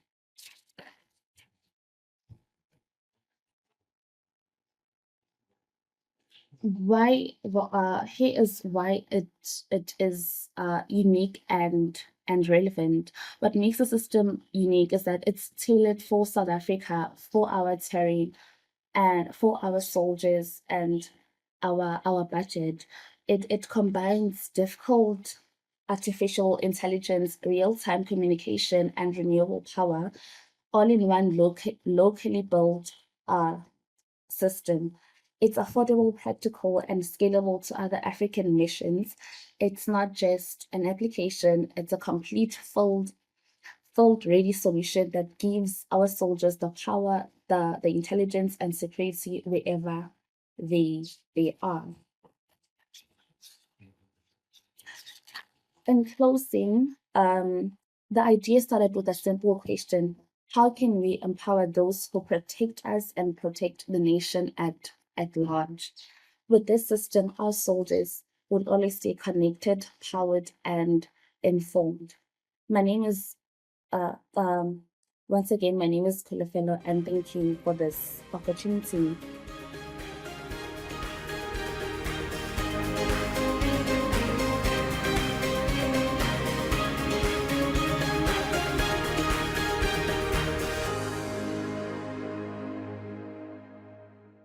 Don't have the hardware devices. It is solely an idea that I was just hoping to implement someday. And I'll just like to let you know that once I received, although the idea was to coordinate communication from the military, the South African National Defense Force to their command centers, I got feedback from the committee. The committee, they advised me to solely focus on the solar kinetic pouch idea. I think, which is what I did, because I don't have the full expertise to fully run with that on my own. Have you spoken to Armscor and Denel? No, I attended a conference in August, the National Space, the National Space Conference. It happens annually here in Pretoria. So there were conversations around how can we protect the SANDF as well as the Air Force, what kind of technology equipment is also being used. So I think that also contributed to this idea. Have you validated what current technology is being used by the SANDF? Yes. I'm aware of the systems. There is the Umlindi radio system.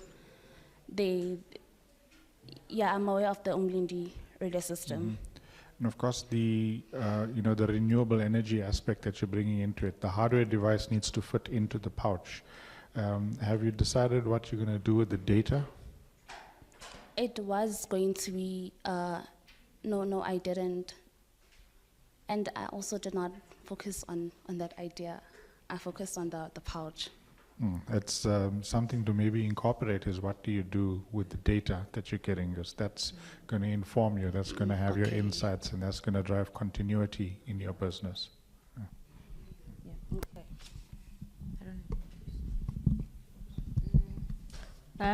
Just from my side as well, it was a good idea, well thought out, and I think my colleague has given you enough Yeah. feedback. But also, I would just like to say, in terms of broadening your customer base, look at our side. I am from the South African National Parks. We have rangers. They need communication. I'm not sure currently what they are using, but they are in the most remote places and so forth. So maybe look at other groups similar to the soldiers that work in remote areas and they need instant communication and so forth. Okay. Because I know, just one example, if there are elephants in the road in the middle of nowhere, let's say you go to Kruger, you're just stuck there forever until they decide to move or until you can make contact with a ranger. But if you don't have network, you are just there the whole day. So things like that can be given to tourists so that they'll be able to communicate wherever they are and stuff like that. So maybe think about it in a broader way, just to make sure that there's continuity, like he said, in terms of your revenue. Okay.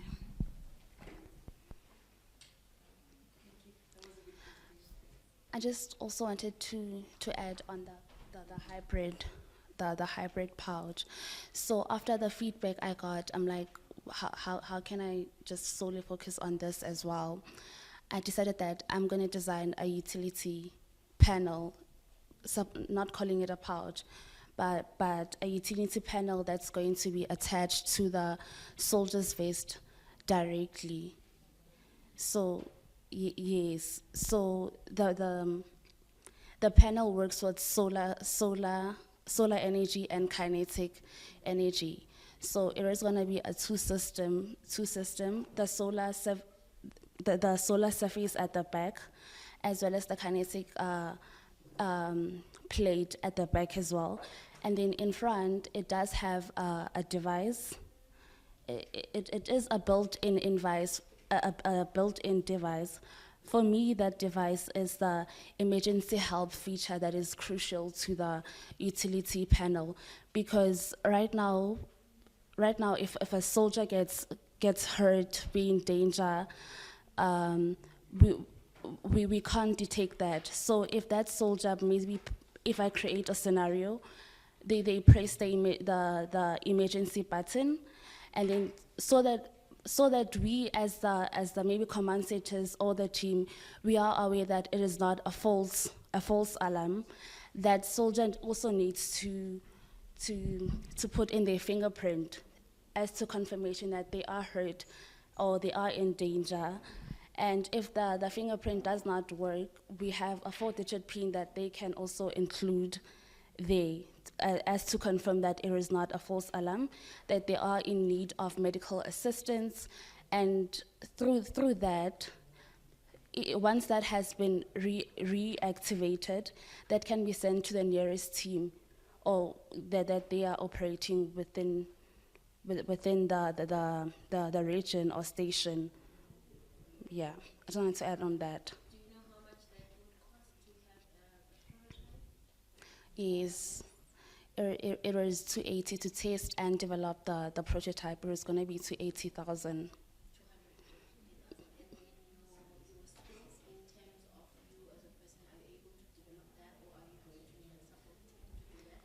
I have consulted with the company I work for. It's a GIS and remote sensing company. So they have shared their interest that they can assist in that. Okay, thank you. Thanks. Sorry, just one more suggestion. Maybe you want to write it down. Okay. Get in touch with Savant Foundry.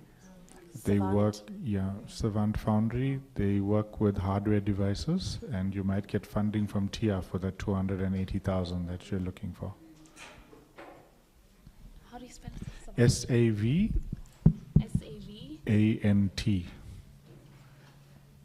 And you're going to speak to Tabelo, who's in Joburg.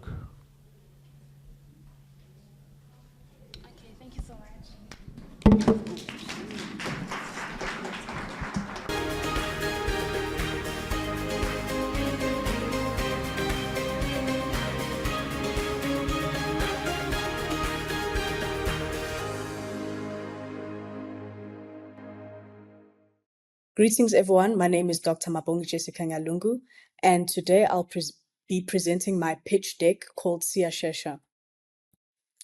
Did you know that in South Africa, more than 84% of people rely on public healthcare, yet many still wake up before sunrise to stand in long queues and often return home after sunset without being assisted?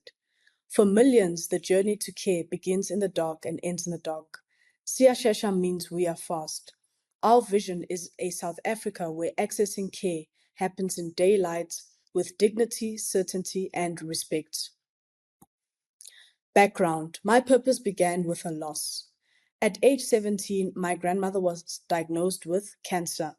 I watched my grandmother queue again and again for care, but by the time she got assisted, it was too late, and unfortunately, she passed away. She would wake up at 4 a.m. in the morning and stand in long lines from 5 a.m., and the whole process took long for her to get help. I promised that one day I'll become a doctor and change the system. I indeed became a medical doctor, and I'm completing my Bachelor of Law degree at the University of South Africa, so I can build solutions that are clinically sound, lawful, and centered on human dignity. Siyashesha is my promise that no family should lose a loved one because access failed them. So what is the problem? The problem is that public health facilities are congested, and many still rely on paper-based and phone calls. So patients lose time, wages, and transport money waiting in long queues. Staff are overloaded, walk-ins are unpredictable, and without a simple booking system, treatable conditions become fatal and trust in the system breaks down. What is the solution? Siyashesha is a simple multilingual access for public and student clinics built on a WhatsApp chatbot, a platform used by over 94% of South Africans online. No app, no new learning. Patients open WhatsApp, book a time, receive a reference number, and check in with that very same reference number. Clinics use a secure web dashboard to manage bookings, arrivals, and walk-ins. We run on the WhatsApp Business API through Zoco, allowing fast deployment, privacy compliance, and seamless fit into an existing clinic workflow. In one channel, we offer booking reminders, attendance tracking, health education, and emotional support. This turns WhatsApp into a reliable front door to care, reducing queues, improving flow, and protecting dignity. The customers. So the purchasing customers would be clinic administration teams, hospital outpatient departments, university clinic departments, and then the users would be the patients and the students who need timely, predictable access to care. Innovation. Siyashesha offers a WhatsApp-based chatbot booking system whereby one checks in with a reference number, plus health education and an emergency pathway for ambulance requests. It also includes a private emotional, psychological support companion before, during, and after visits. So this is just a prototype of what I've created. There will be a home page where you can select what necessary care you need. You can choose the language that you want. So there's 11 official languages on the system. And then you can also choose which clinic you want to go to. And then in future, you'll be able to click which hospital you want to go to. And if you have a heart condition, etc., you can choose that you want a cardiologist, and it will randomly select a cardiologist from that specific hospital. The vision. Our vision is a national digital front door for public and student health that brings certainty, dignity, and shorter waiting times. We will start at Pretoria's Park Clinic and then expand across Pretoria, Gauteng, and then nationally. In parallel, we'll also start at the University of South Africa Clinic and scale to university and technical colleges, college clinics across South Africa. So what do we need from our audience? We need about 150 to 200,000 rands for platform integration, secure hosting, configuration, staff training, and psychological support companion for the first sites, partnerships with clinics, universities, provincial health departments for pilot adoption sites, access, approvals, and policy alignment for scale. disease prevention and management, Siashesha also supports health, education, and awareness through simple WhatsApp messages. Users can learn essential skills and quick response guidance, such as how to perform CPR, what to do if someone has a seizure, or how to respond if you have a snake bite while calling for help. The platform shares short tips on disease prevention, early warning signs, and staying healthy. This builds confidence, informed communities who know what to do in everyday and emergency situations. So in terms of the details, we comply with the Popeye Act and support the National Health Act and Section 27 by making access to care easier, lawful, and respectful. Siashesha aligns with the National Digital Health Strategy and UNISA's catalytic niche by delivering a practical, scalable digital pathway for clinics. We also advance in the Global Development Goals by improving healthcare access, supporting student well-being, strengthening digital health capacity, reducing inequalities, and building strong public sector partnerships. The conclusion is that Siashesha makes access simple. Book, arrive, be seen. No queues, no confusion, no lost time. A practical multilingual system that improves flow, dignity, and outcomes. We are ready to launch, prove, impact, and scale. Siashesha, fast, clear, and built for everyone. So the team consists of myself and as well as a psychological support partner who's studying IT. Her name is Jessica, and as well as implementation and advisory support, clinical leads and operational partners at participating clinics and universities. Thank you very much for your time.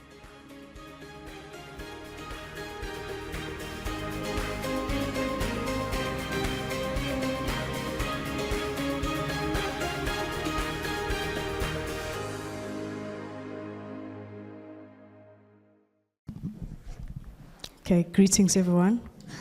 Judges, I'm ready for your questions. Thank you, Doc. Do you know who your main competitors are? Yes, I do know my main competitors. So we have Recomed, we also have Netcare, we also had Mediclinic, as well as Clicks. So these are mainly aimed for private institutions and private enterprise. And in the governmental sector, we have Mom Connect, which helps pregnant women, as well as BeWise. And BeWise, Mom Connect are for informational, it's just for informational purposes. So what we do different is that we are a WhatsApp chatbot to help you book appointments timely. And the difference is that we use WhatsApp chatbots, and the reason for that is because apps are heavy, and we are aiming for the rural areas as well, low income to middle income houses. So that's why we chose WhatsApp chatbots, and it's multilingual and accessible to everyone. It doesn't matter the background you come from, it doesn't matter what you have, but as long as you have access to care. Because the system, unfortunately, did fail my grandmother, as mentioned before, and she's the lady that took care of me. So that's why I decided to come up with this platform many years later. And the psychological support you mentioned, that's Jessica, that's on your team. She's here, actually. Yes. What is Jessica's role here in the business? And I'm just trying to understand the technology background fitting into psychological support.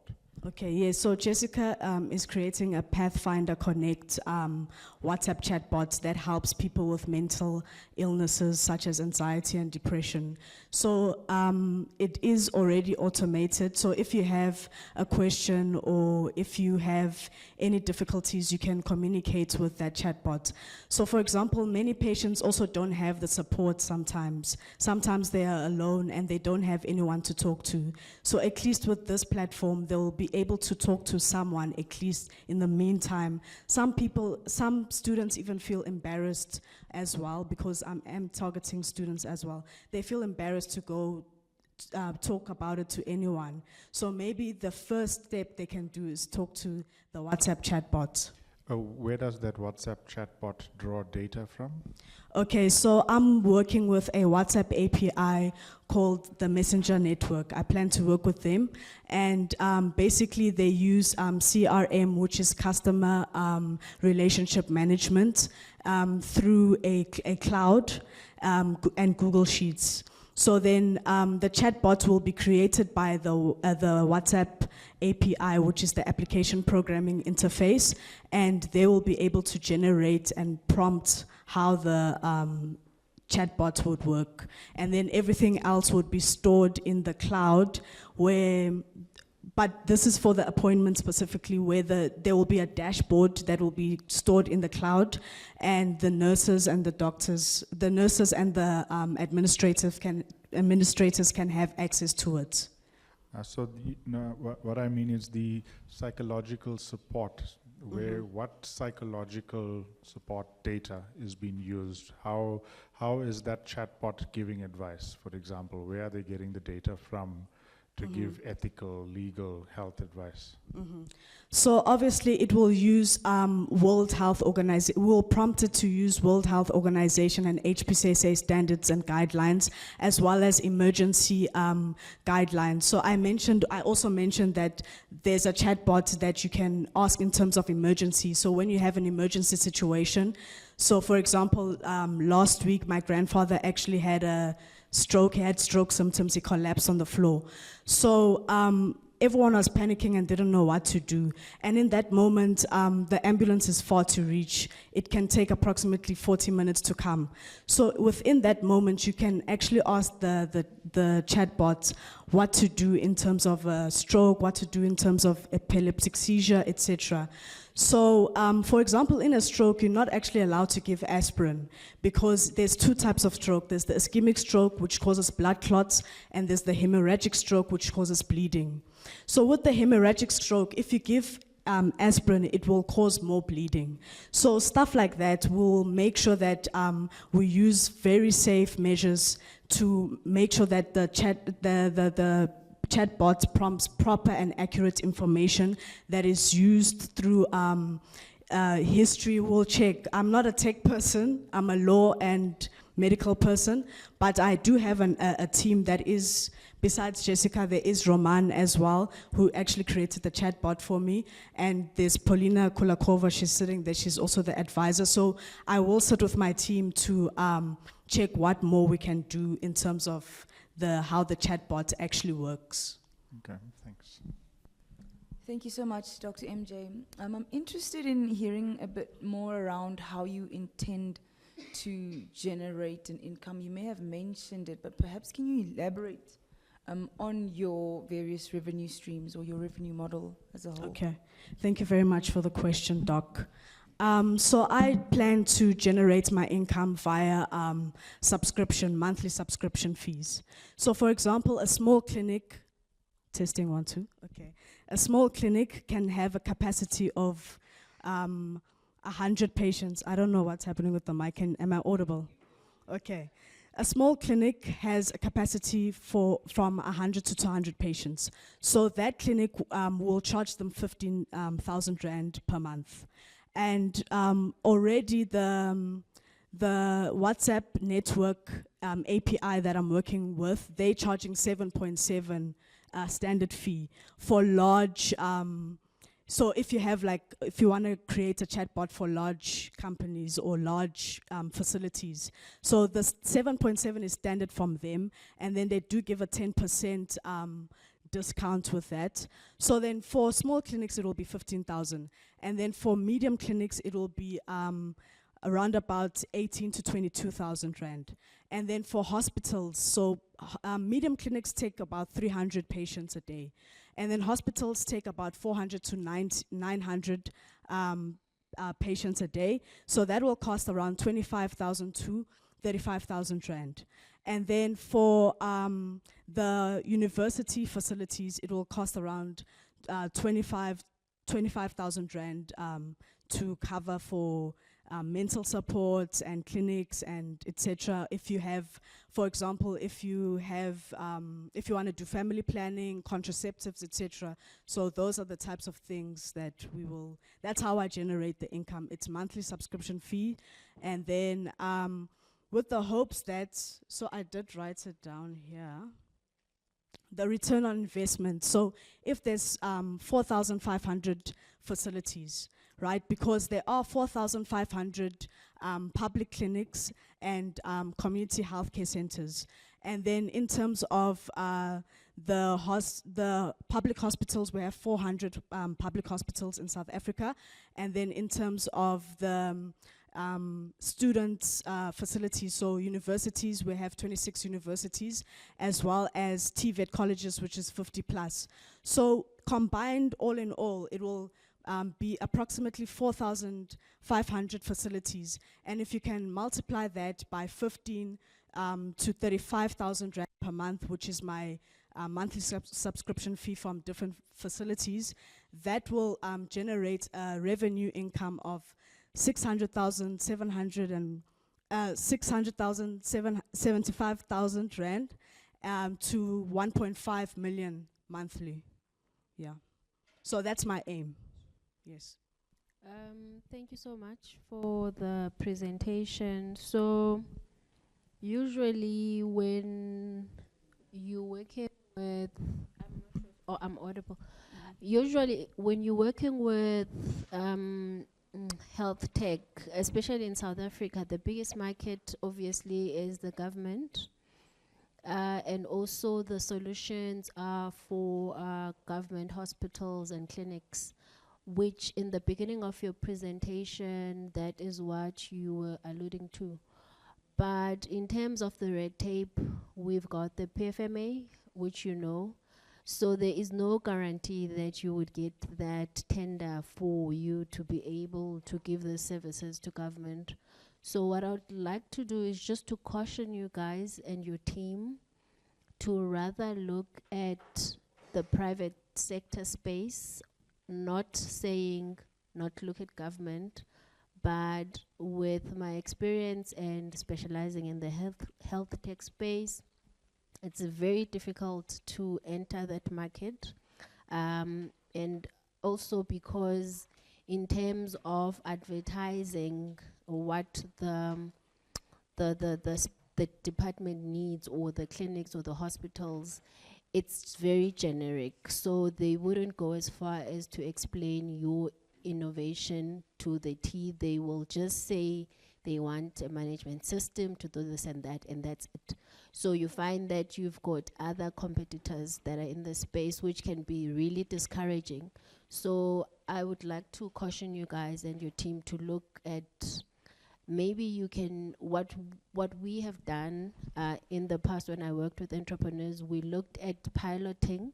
It's better to pilot with them because they bring the numbers to prove your concept. Yes. And they are more open to that.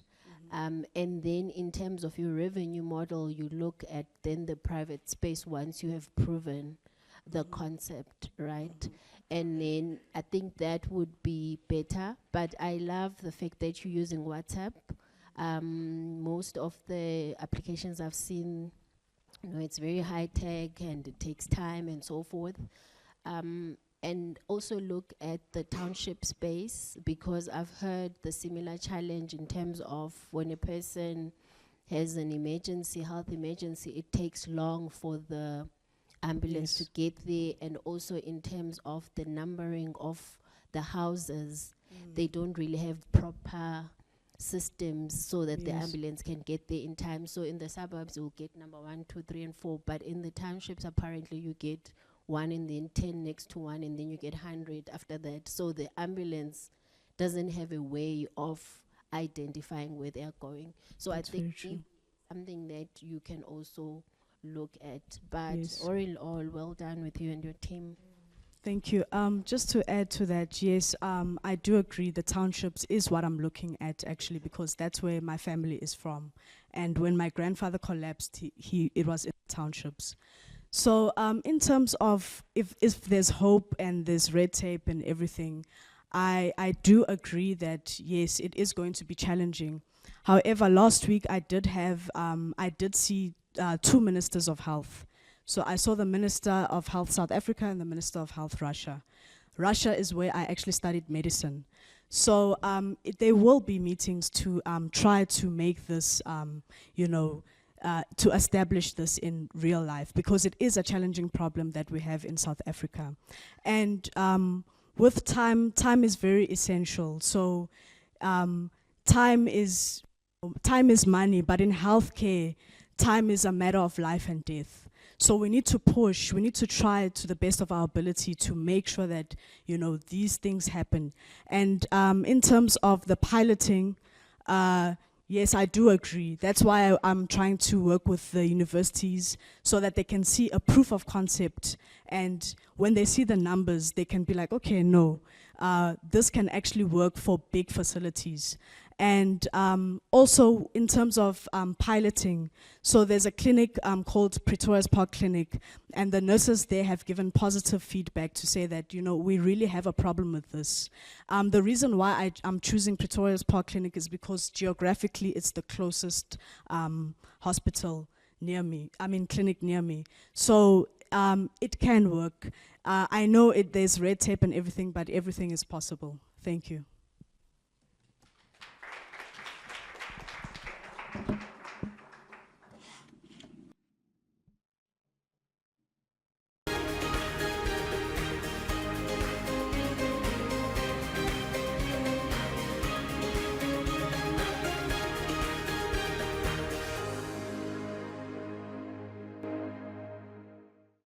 Good day, everyone. I'm Kirisha Reddy, and I'm here today to talk about a solution to a problem that every single one of us in this room is far too familiar with. My partner, Tristan Troy Devanand, and I are proud to present NanoSheet, revolutionizing renewable energy and powering South Africa towards a sustainable future. We see this crisis every day. It's right there in the headlines. Learn to live with it. But load shedding and constant power outages aren't just a schedule in the app or a story in the paper. They are barriers to our economy, our jobs, and our daily lives. This graph shows a system in undeniable decline. But we're not here just to learn how to live with it. We're here to change it. What if, instead of simply reading about the problem, our buildings, our very own walls, could become the solution? What is NanoSheet? NanoSheet is a revolutionary solar material, ultra-thin, flexible, and highly efficient at conducting electricity. Think of it as a solar-powered skin for buildings, capturing light and storing energy without the bulk of traditional panels. We bring 3 key innovations. Invisible integration. During construction, it is applied between bricks and plaster for a seamless look. And for existing buildings, you can simply stick it onto a wall and paint over it. No bulky panels, no structural changes. Furthermore, we bring affordable accessibility. It's cheaper to produce and install than traditional silicone panels, making renewable energy more accessible to ordinary South Africans. And to add on, we bring next-gen efficiency, which is our bifacial captures sunlight from both sides, harvesting ambient and reflected light to maximize output. Our comparative energy capture, this means a dramatic boost in performance. When compared to traditional roof-mounted panels, NanoSheet can capture up to 80% more, transforming entirely walls into power-generating surfaces. We're not just adding solar to buildings, we're turning buildings themselves into power plants. Here's a glimpse of what the future looks like. Homes and offices that generate their own electricity, quietly, cleanly, and beautifully. Our market strategy targets 3 core segments: government and public sector, especially the Department of Human Settlements, to integrate solar directly into RDP and public housing. Commercial and industrial businesses, where instability means losses in production and profits. And residential homeowners, everyday South Africans seeking energy independence and lower bills. NanoSheet's timeline. Our journey is strategic and is measured in 5 phases. Phase 1, which we have completed our customer discovery and validated the issue in the market. Phase 2, prototype development. This is where we need funding for our project to begin. Phase 3, form partnerships and create awareness of nanosheets. Phase 4, gain necessary certification. And Phase 5, market entry and scaling across South Africa. Nanosheets financials. Our financial model shows a clear path to profitability. In year 1, we project revenue of 1 million rand from 15 units sold. By year 2, 60 units generate 4.2 million and our first profit of 264,000. By year 5, we scale to 1,200 units and 84 million in revenue, with a net profit exceeding 10.5 million rand. Here's a graph depicting our financials projections for the next 5 years. Market potential and scalability. The market potential is immense. We're addressing 3 of South Africa's biggest needs: energy security, cost reduction, and environmental solutions. Our technology is highly scalable and adaptable, from single homes to large housing development, as well as industrial estates. Now, how do we get there? The seed funding through this innovation challenge will be used for the next phase of our growth. 40% for advanced prototype development, transforming our concept into a working model. 15% towards business partnerships to secure pilots and collaborations. 12% for materials and manufacturing. 10% for team and operational costs. 15% for regulatory compliance and certification. 8% is reserved as a contingency fund for unforeseen challenges. This 250,000 investment is not just funding, it's the key that unlocks our potential, bridging our initial development phase and leading us into profitability by year 2. Within 5 years, we project scaling to 84 million rand in revenue. Our vision extends beyond our borders. Within the next 7 years, we plan to expand into regions across Africa and developing worlds that face similar energy challenges, scaling our solution to international markets and driving global energy resilience. Behind the vision is a dedicated and balanced team. Kirsha Reddy, myself, the Chief Operating Officer, I manage the company's digital footprint, handle all documentation, participate in critical decision-making, and apply a strong scientific foundation in our logistics and operations. Tristan Troy Devenant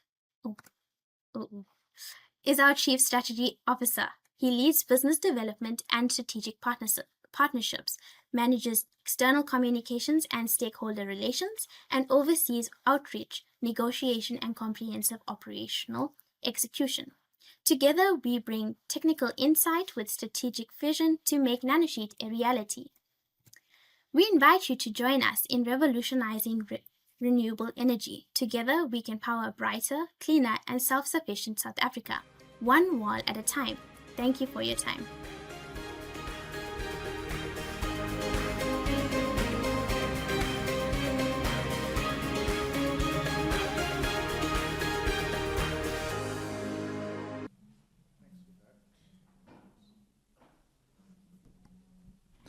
Sure. Thanks for that, Tristan. You spoke about prototype development. Tell me a bit about what you want to use the money there for. So for the prototype development, we are going to do our research and make sure that the material which it is made from is indeed real world ready as well. With necessary funding which we get, we'll be able to test this prototype in real world applications. And then you spoke about also another phase of creating awareness for nanosheets. What's that awareness level right now? And how do you plan on creating that and boosting that awareness? Well, right now, nanosheets awareness is quite low, but what we're planning on doing is hosting campaigns through the type of funding which we get. We'll be hosting campaigns, but also we'll try and create a bigger digital footprint for nanosheet as well, through like social media platforms and stuff like that. And lastly, scalable technology. You said you guys have scalable technology. What is that scalable technology? Well, nanosheet is made of cadmium telluride, which is a material that can conduct electricity as well. It's very cheap and locally sourced. For instance, a local supplier like Chemtrade SA, they supply the material which we use for creating our nanosheet, and it's very affordable for us to use. And once we have that type of partner or supplier within our chains, then it can be used to scale into great levels.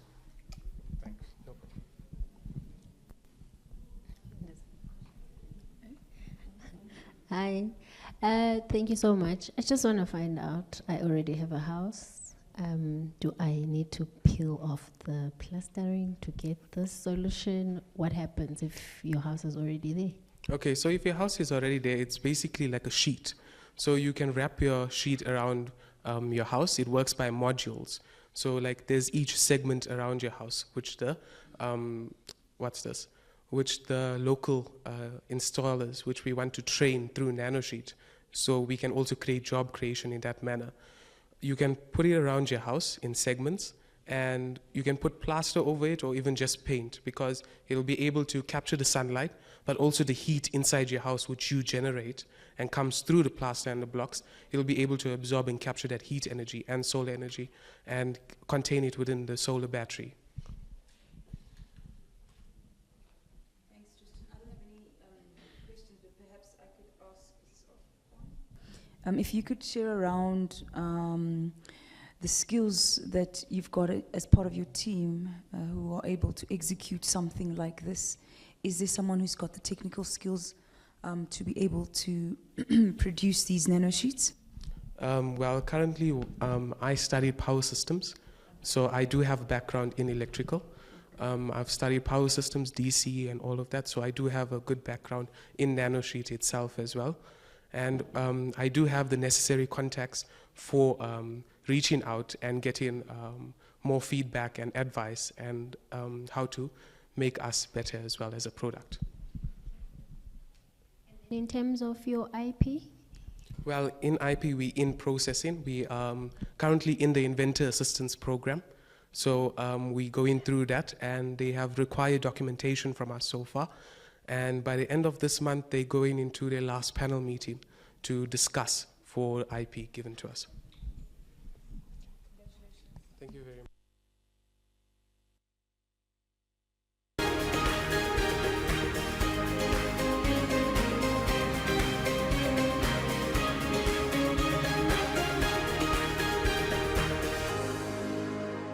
Picture this. You've been holding everything together. Your work, bills, family, pressure, and then one day it just gets too much and your chest tightens and you finally feel like asking for help. But the earliest therapy appointment you can get is 6 weeks away. If you go through the public sector, it is over even 3 months sometimes. And that is because one psychologist has to service over 100,000 people. I've been there. I was told to wait, and that is how I know. But in those weeks, 23 South Africans die each and every day. And that is not just a number, it is a system failure. 1 in 3 South Africans will experience a mental health issue throughout their lives, and 75% of those will go untreated, not because of the lack of will, but rather the lack of access. Our clinics are overstretched and our workplaces are burning out. Companies are losing 161 billion rands every year to stress-related absenteeism as well as lost productivity. And behind every number that I have mentioned is a person, a mother, a student, or a worker that is breaking in silence. So we started by asking ourselves, what if mental health support was available on devices that people already use every single day? And we built Pathfinder's WhatsApp-based mental health companion. This offers 24/7 access to screening tools and coping guides, and all in plain language without the stigma of having to walk to the clinic or to cry to your HR practitioner. So far, we have over 250 users that have access to these tools, and 80% of them said that they have gotten the confidence to seek professional help. So that is where we began, but we knew that we could do more than just messaging. And now we are launching Pathfinder Connect, Africa's very first VR therapy ecosystem. Imagine you put on a headset and you step into a very calming virtual therapy room that is guided by AR triage.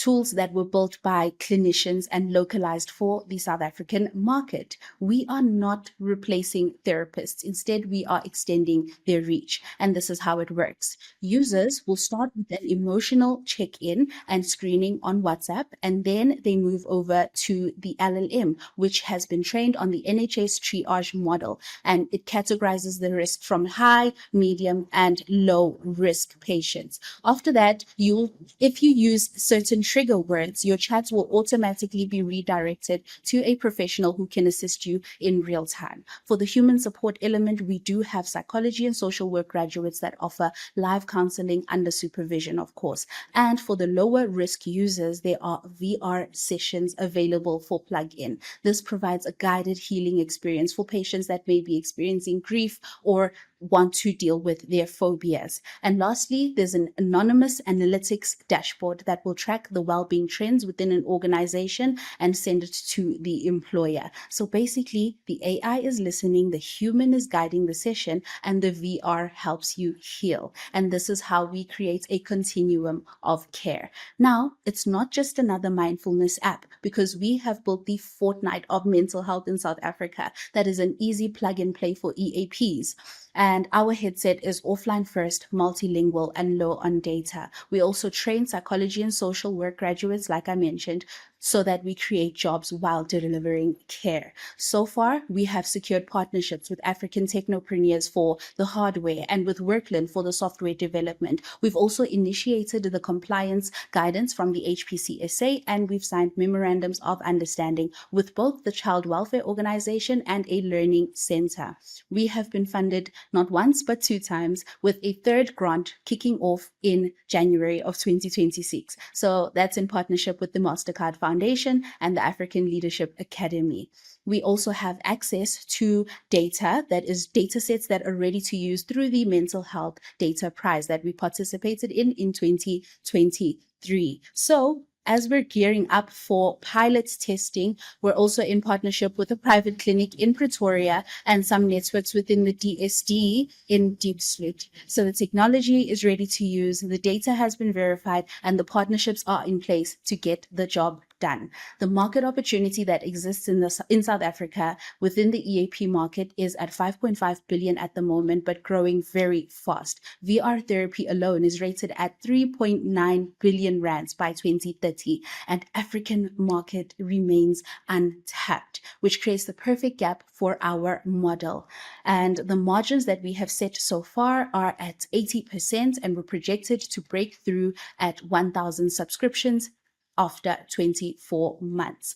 Now, regarding the pilot phase, we have a goal to set up a pilot that is both quantitative and qualitative and provides proof of concept for national scaling. So this pilot will set the benchmark for scaling the VR-enabled therapy in Africa. The same technology that transforms therapy in workplaces can transform education as well as community health. And the KPIs that we have set for ourselves are to increase mental health access as well as workforce well-being, while also decreasing graduate unemployment and employee absenteeism. From those numbers, we can guarantee that our first 1,000 users will have created 10 jobs. So the ask is 2.5 million rands, and with the 100,000 rand investment from the Unisa Innovation Challenge, we can convert that into an investor-ready proof of concept that includes a functional demo in African languages, a pilot data, compliance outline, as well as licensed mental health assets. This will help us shift from MVP to a Series A startup. On our team, we have Dr. Jessica Nyalungu, who will be overseeing the clinical compliance as well as the HPCSA regulations. And then we have Rock Akwani, whose company was incubated by Mist Africa Prize in Ghana and has raised over 4.2 million rands. We also have myself, Jessica Maleka, a mental health advocate, and also the founder and CEO of Pathfinder Academy, which is a QCTO accredited training center in Germiston that upskills social counseling workers for the future of of work. We also have our board of advisors who have founded companies in SA, Taiwan, France, and have worked with major brands like APSA, Trace TV, Motorola, as well as Johnson & Johnson. So, in conclusion, we believe that therapy should be as easy as sending a WhatsApp message. And that is why we're building a future where mental health care is affordable and within reach for everyone. Ladies and gentlemen, please join us in creating a bridge between breakdown and breakthrough. Thank you so much.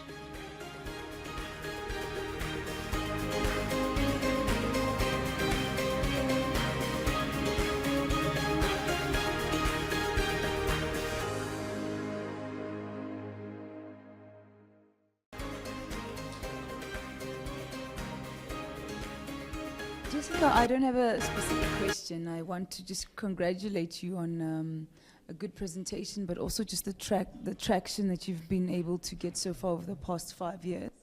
I think your business there's huge potential, and I think, yeah, congratulations. Thank you. Thank you so much. Yeah. Good afternoon, everyone.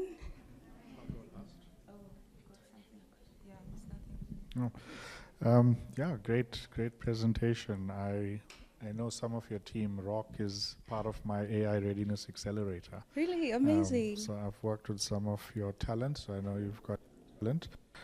You spoke about 100,000 Rand for an investor-ready POC. Yes. What does that look like?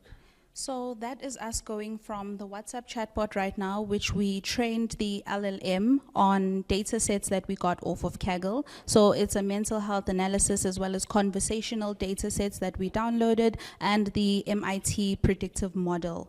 So that's what we're using so far, but we're currently on TRL level 4 and 5.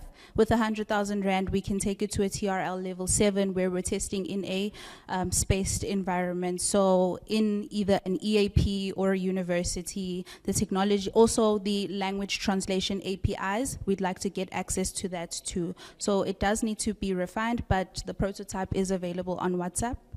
In terms of this being right now. accessible, the VR device, Yes. who buys that? Is that the user needs to have a VR device? Okay, so we're not selling to the end user. From my research and the traction that you've seen, mental health, from what I know, people need the services, but they're not willing to pay for those services. So instead of targeting the end user, we target the organization, a university, an employee assistance program. The minimum amount of people that they'll have at any given time is 500. So that's our go-to-market strategy. Yes, what was your question again? The Just VR the device, who virtual pays for reality. that? Yes, so the EAP will purchase a virtual reality headset where one can service up to 70 users at a time. So they'll purchase according to the number of staff, and then we run it on a subscription-based model. That's the one that's at 80% that I mentioned. The VR, we only put a small markup of 17%. That's our margin on the virtual reality headset. Yes. Thanks, that's it for me. Okay, thank you.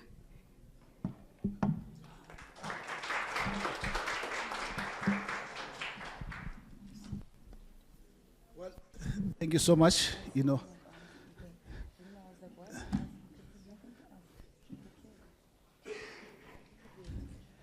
So we move on to the next presentation, and we're moving very fast. Charlie? Oh, there he is. Over to you, sir. Looking forward to your presentation. Good day, my name is Mhlengi Chali, a master's student under the supervision of Prof. Kuvareka.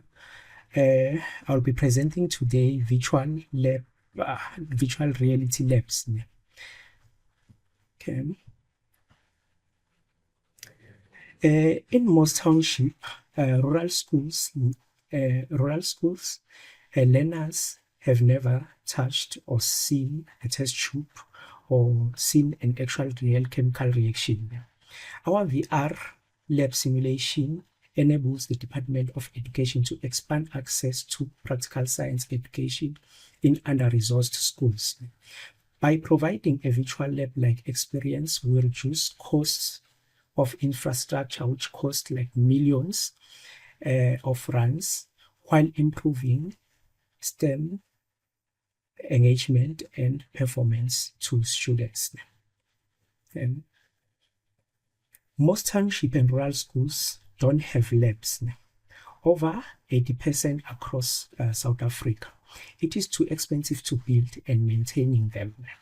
And that leaves students learning science only in theory. This limits understanding, engagement, and ultimately performance in STEM subjects. So our VR lab lets students perform realistic experiments using goggles, VR goggles, and VR gloves, just like in real lab, but safely and at a fraction of the cost. It is designed for South African schools, aligned with the curriculum, and works even without constant internet. Okay, here is what it actually looks like when the student is performing some sort of VR related experiments. Okay, basically that will be the setup of the lab. Okay, so the student is building some sort of a model. So these type of models actually help in studying the molecular geometry of different compounds.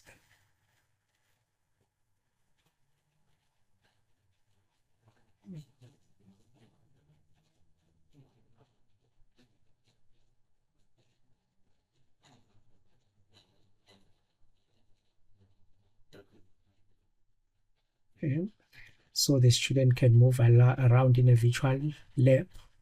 So here are the sterile beakers, the periodic table, and so on.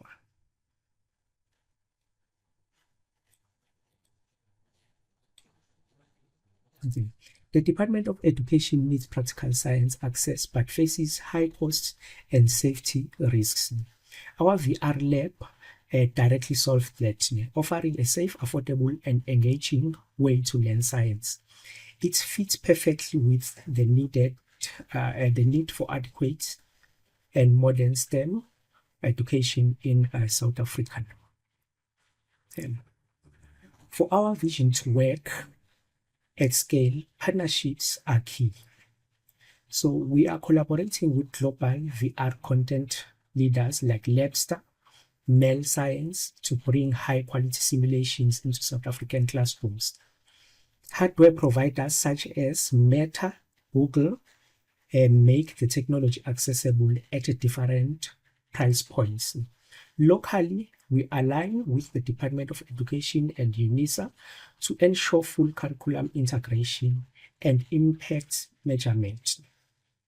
And we will train teachers and manage on the ground rollout. This ecosystem ensures our VR science labs are not just visionary, but implementable and scalable. Our total projected cost for the prototype and pilot phase is amounted to 746,500. The largest investment is in simulation development and hardware, which forms the backbone of our VR learning experience. We are also allocating resources to teacher training, evaluation, ensuring both sustainability and measurable impact.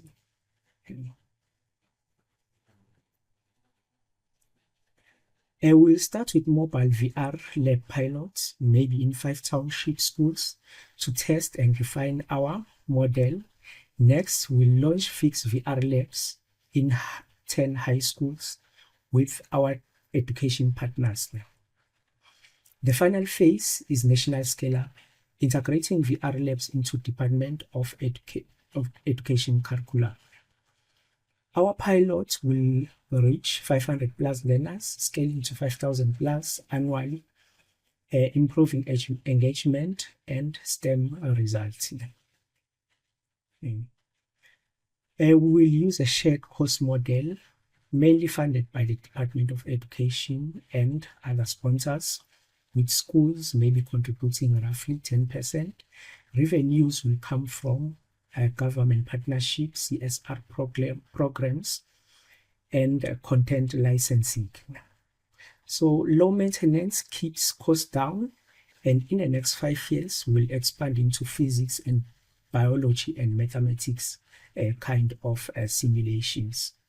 So this ensures the long-term impact and scalability. And so I would like to thank the University of South Africa Innovation Challenge, my business team, and my supervisor who has always encouraged me, who has always supported me in my studies, and the Institute of Nanotechnology and Water Sustainability, which gave me an opportunity to be part of Unisa. Thank you.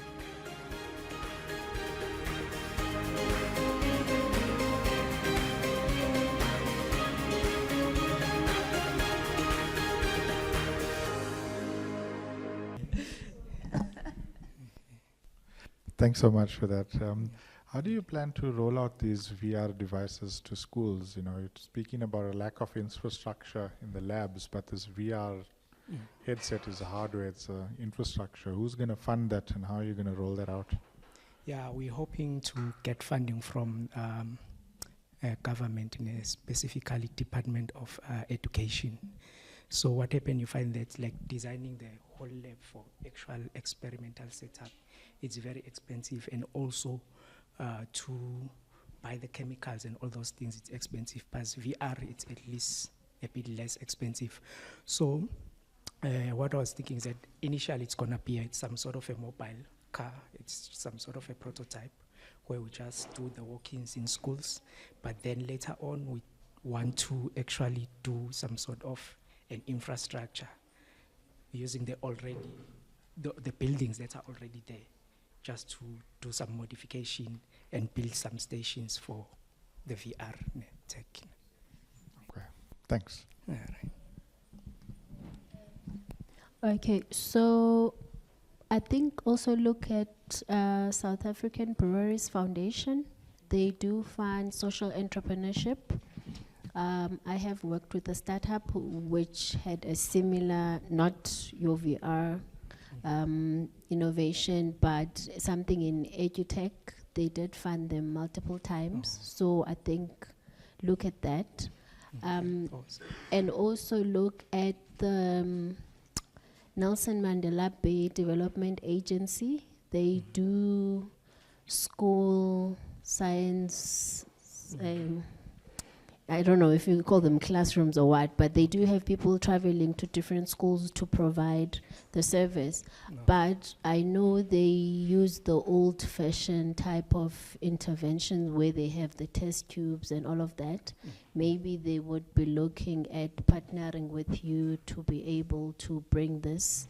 But there are other organizations. I think it's a pretty good innovation, and there are other ways and other industries where this can be used. So well done.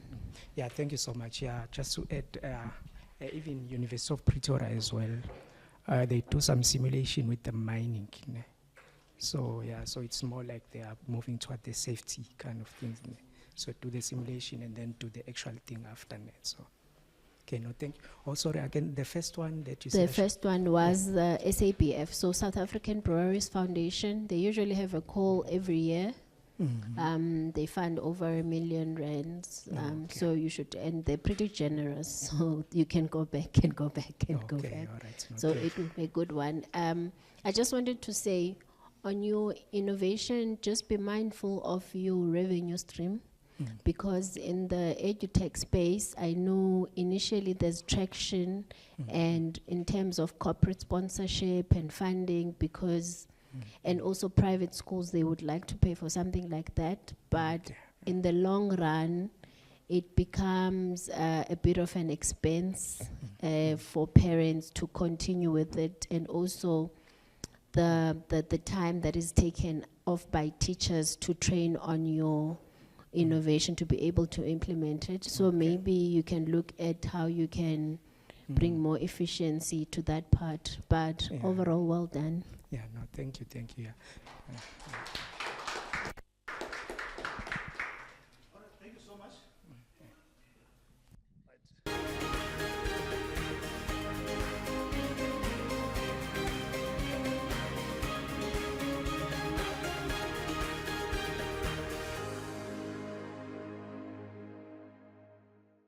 Thank you. Good afternoon, everyone. My name is Bosco Mtreve. I'm a master's engineering candidate from the Institute for Nanotechnology and Water Sustainability, iNanos. Today, I come with my innovative product, FRP biodye filter. FRP biodye filter is a technology that you intend to filter and also recover the dyes from the manufacturing industry. Why FRP biodye filter? Due to fashion trend, dye consumer trend, and the revolution of manufacturing industry, today we are living in the world, everything is colorful. About 0.8 million tons of dyes produced annually, and up to 15% of these dyes ending up into the liver, ponds, and the legs. These dyes are not just colorful material, but they are toxic and also a complex structure. Conventional treatment technologies are proven to fail, and also due to insufficiency and also unaffordable technology. So the dye pollution is still an environmental challenge in our current world. So the FRP technology is game-changing solution for this dyes pollution. This FRP technology, it is a filtration and recovering system. The goal is to filter up to 90% of the dyes and to recover 100 liter per hour of these dyes to make pigment for painting, construction, ceramic, and coating application. This FRP biodye filter, this is a sustainable, advanced dye adsorption and recovering solution, coupled by nanotechnology and a fiber reinforced technology. This is a modular design, scalable for different industrial size, also designed to have low operation cost and downtime maintenance. Also will use bio-based absorbent and reusable for sustainable and highly efficient dye absorption. So in order to achieve this technology, this is an implementation plan, development of bio-based sorbent, and also prototype fabrication. That means construction of that modular design for filtration and recovery, and also finally pilot deployment to the selected textile or any other industry as a pilot plant. So in order to achieve this innovative idea, about 235,000 land required to achieve all designing and also piloting stage. This FRP biodye, this is not just filtration, it is a transformation. It will promote circular water economy, also support SDG goal number 6, clean water, and prevent over 3,000 liters of dye contaminated wastewater from reaching ecosystem daily. So this is a call for the industry and stakeholders. Let's stop dumping this color into our nature and starting to color our future green. Thank you.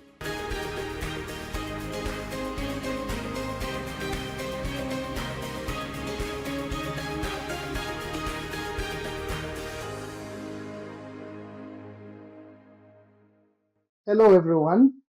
I'm Mokete Ratlabala, and this is my pitch on green energy and the green energy revolution under the project Learn-Based Energy.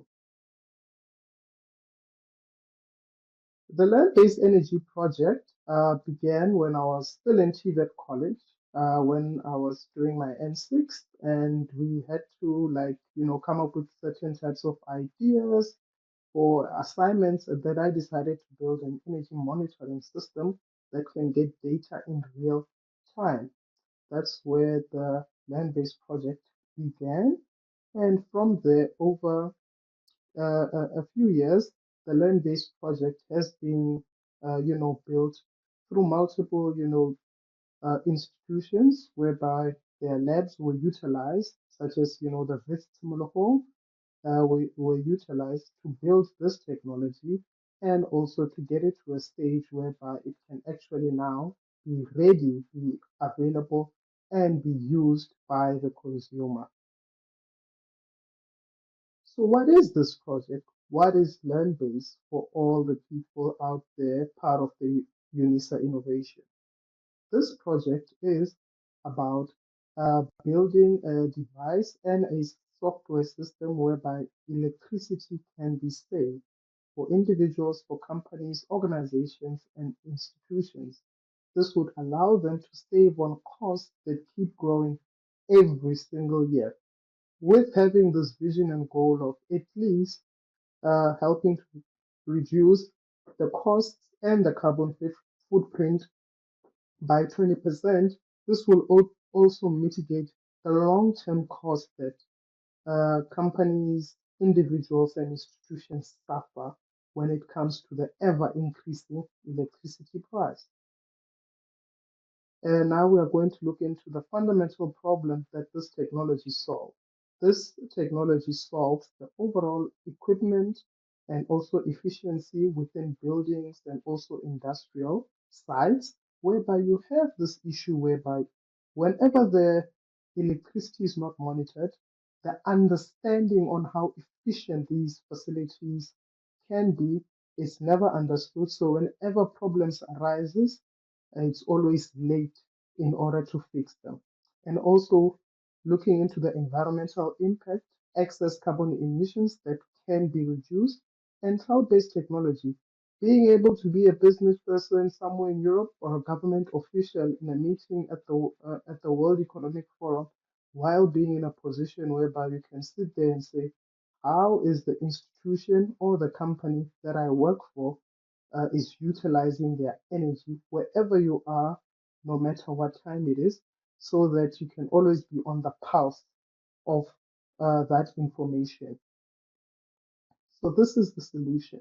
Solution is an IoT system that gives you notification, location data based on where you stay, because remember, that's very important on how you're going to use your HVAC. And also, reduce electricity bill, showing you how much you are saving. And it can be deployed in industrial, commercial, and your household. When we look into the overall market size, like how big is the energy efficiency sector? Overall expenditure, uh, when we look into the numbers from ESCOM, says that the country spends just roughly almost 200 billion rand, and the overall goal that is set for the energy services companies by the Green Cape, this is a report by the Green Cape, is that over 8 billion rand annually will be spent in the next 5 years when it comes to saving electricity. And what's the goal for land-based? Is to capture at least 5 to 7% of that market over a period of 7 years, meaning slowly but surely getting them to the target market that land-based means. Then when we look into competitors, we as land-based look into two parts, the local and the global. When it comes to the local, we look at companies that are more of your consultants. They do not create IP, they do not create devices, they do not get them registered for patents, they do not get them, licensed and also certified by regulators such as ICASA and the NRCS like land-based. What they do is buy off the shelf European or Chinese technology and then sell them. And then when it comes to the global competitors that have the the the capital, the factories to actually manufacture at a large scale, their issue is they're still stuck in the past. They are enjoying the fruits of their brand name, whereby they don't have to innovate. And that's where Learn Base comes in. Creating modern technology with a twist whereby it is meant for the local consumer. The model, the business model for Landbase is that we look into how can we generate revenue without breaking the bank for our customers. So when it comes to commercial and industrial users, it's more so about uh, a subscription where monthly they pay based on how much they save. And when it comes to household, equipment meant for your house was $3.99. It's one device, it connects to your distribution board, and it allows a user to understand what's happening with their pool pump, what's happening with their geysers, and all the other data points that are there within their distribution box. So that's how LearnBase makes money. And now we're going to look into the traction and validation. It gives the people here at UNISA an idea on what is the traction and validation. What did it take for LearnBase to reach where it is? So with this project, it began as a prototype. This happened under the Red Bull basement. It was a program whereby you build uh, small prototypes. Then it went to raising capital in order to build and certify the technology, and also getting the technology not only in the lab but out in the field, meaning getting it certified by ICASA and the SABS, and also getting partnerships with Macro and also Leroy Merrill to distribute the technology to consumers, household consumers, on a nationwide basis. So allowing, anyone at any time to acquire the technology anywhere in the country. And this is the product. This is the brainchild that came from the Mopani Southeast Tibet College. This is where it all began. And then this is the final product certified by the NRCS and also ICASA. This will provide you more details on the stage, meaning what help can UNISA provide to the land-based energy project. As UNISA, you will see that the requirements is that land-based is not commercialized. It's a prototype. It's certified, yes. It has all the partnerships, but there is no inventory. There is no stock, so we cannot sell anything. This is the goal that is needed.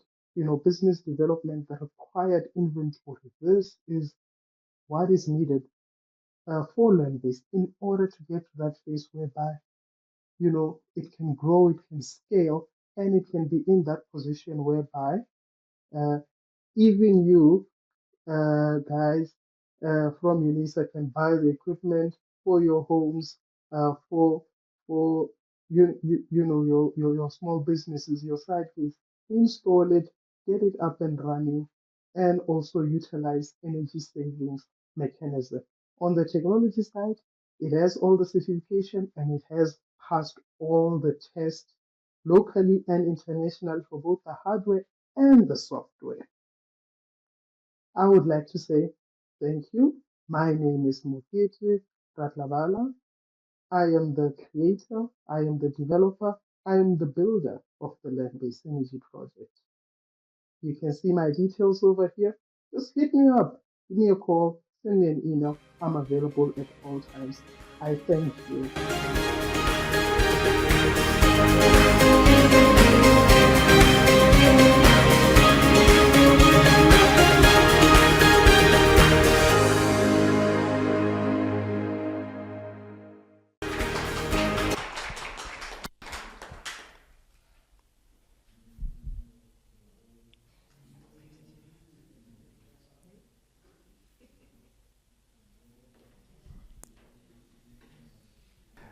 Thank you for that. Thomas, do you know who your main competitors are here?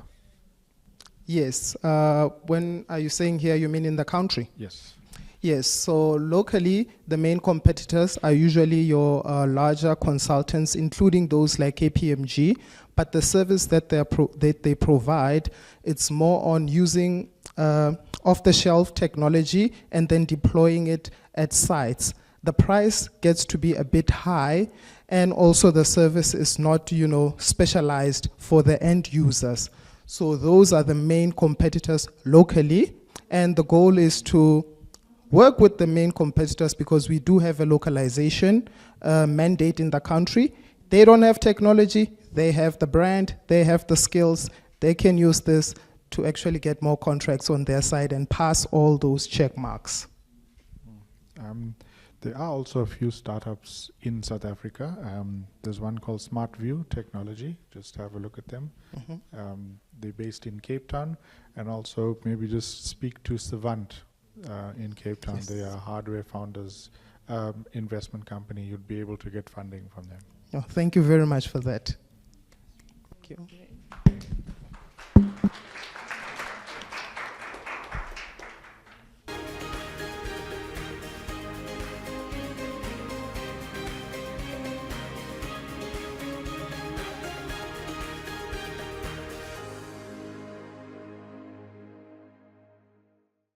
My name is Mbuso Ngongo, and I'm here to present fecal oral pathogen transmission control system. In February 2024, 46 people were hospitalized. 12 of them were staff members, and 34 of them were patrons in a restaurant. They were victims of fecal oral pathogen transmission, stomach pains. So what is it? This is a foodborne disease. It happens as a result of human excretion or animal excretion finding its way into your food. And this can happen in one of several ways, through poor hygiene practices, not washing hands, and so forth. Or it can also happen as a result of animals, insects, finding their way, crawling or flying, finding their way into your food pathway, and as a result, passing on the pathogens that are harmful to your system. These filth pests, they transmit what is called gastrointestinal diseases. Their fat allergens can trigger asthma, and they can affect mental issues. It's what I call the six, the small part of what is called the small six, which includes your insects, which includes your mosquitoes, cockroaches, rats, flies, fleas, and bed bugs. This affects 420,000 people per annum who die and never rise again. It also affects 600 million people who are hospitalized and at a very high cost of medication, as well as the loss of productivity loss. 137,000 of these individuals are actually from Africa, of the 420,000. And therefore, Africa is a ticking time bomb due to its conducive environment with a large number of slums and rural areas. As a result, therefore, in July 2025, the National Institute of Communicable Diseases declared this a national disaster. So our goal is to reduce foodborne diseases, and to do so while alleviating stomach pains and poverty, and also to promote the ethical use of technology.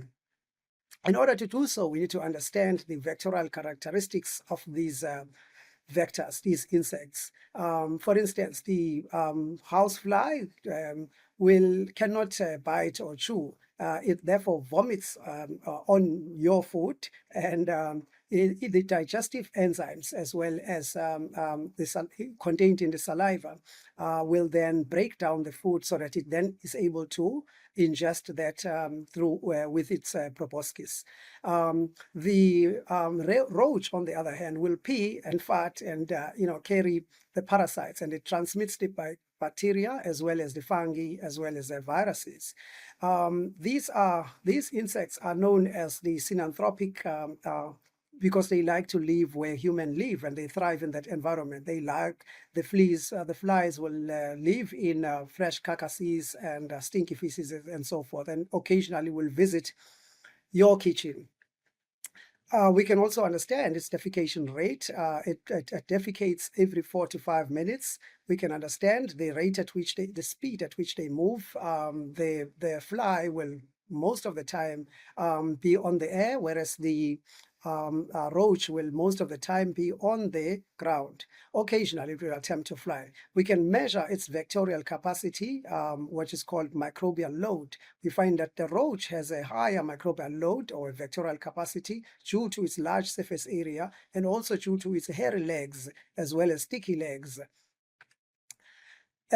We can also measure this output in terms of the audio. You find that the roach tends to be silent most of the time, except occasionally when it flies. Then you can pick up a bit of audio. But the fly, as it flies, you can pick up a lot of audio. Some of the solutions that exist out there to attempt this will include your fly swats, will include your sticky tapes, and so forth, and your electrocutors. Most of them are extremely highly toxic, including the illegal pesticides that many low income people will tend to use, which tend to affect children in the main. Our solution is a green solution, and it comes in the form of what is called a vector catcher. It can consume up to 150 flies as well as 90 on average roaches. It comes with a mobile application which gets loaded on the Android phone, which provides the first-person view and so forth. This solution is delivered to you by myself, including a partner who has a national diploma in computer engineering. Our solution does not use chemicals, whereas the competitors tend to. As a result, therefore, we discriminate. We find that we do not harm the non-target species, your butterflies, your bees, for instance, whereas the competitors will kill indiscriminately. Our solution is adaptive as well as providing real-time information. We are seeking 970,000, which includes 320,000 will be towards developing the minimum viable product as well as running a pilot project. The 650,000 will go towards compliance as well as the early stage commercialization. Our revenue stream, we tend to make money through rental, selling the software, selling the hardware, as well as servicing it, providing parts and so forth. The outright purchase, providing software plug-in, as well as data that can be derived out of it, which comes from mapping, for instance, the behavioral patterns of these insects. We wish to partner with the service providers, the pest control service providers, as well as restaurants, as well as the officers who are into the health safety provision. We are helping you avoid eating your neighbor's dogs. Thank you.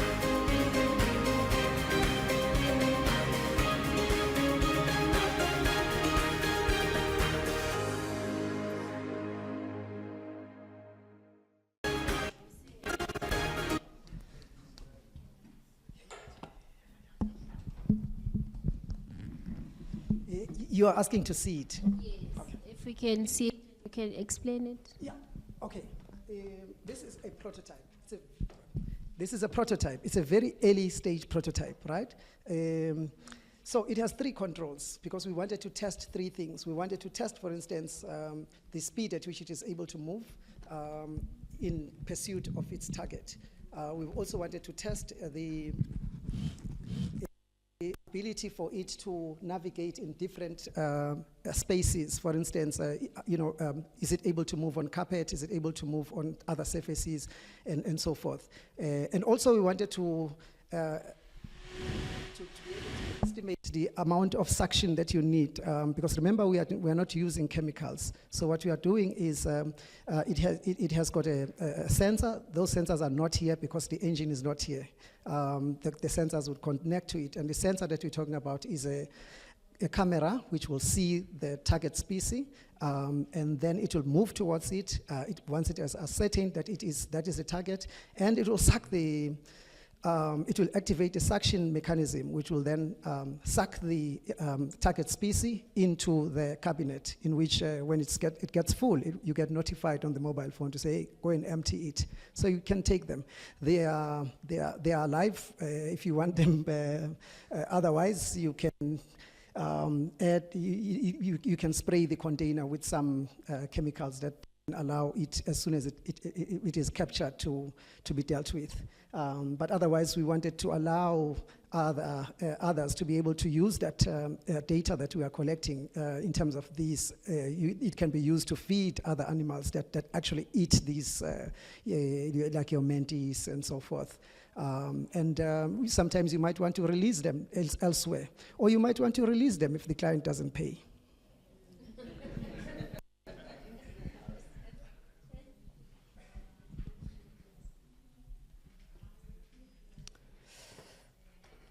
Yeah, this entire thing was built out of recycled material, including the controls,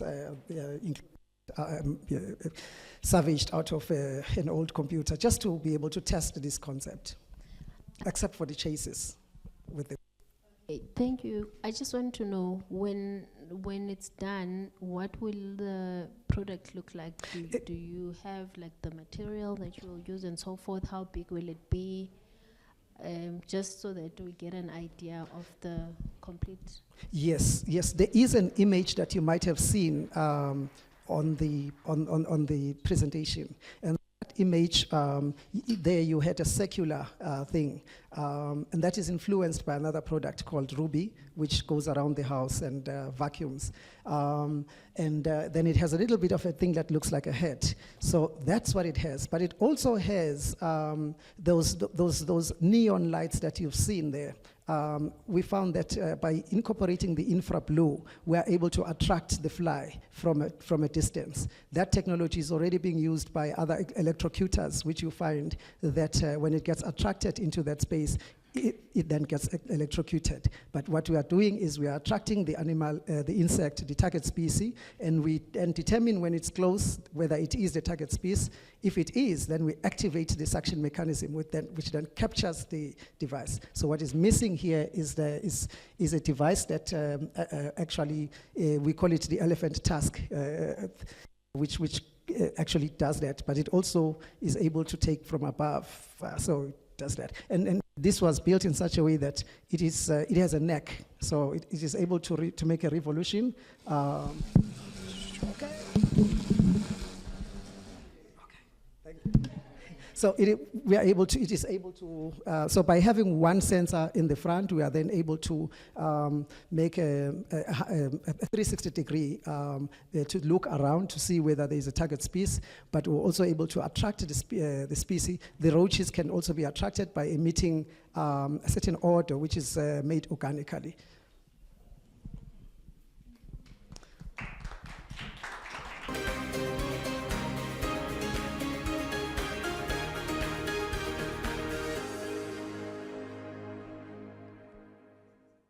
Good day, everyone. My name is Tinyiko Russell Baloyi. The title of my presentation is called Long Spot, Bridging the Digital Divide with Seamless Connectivity.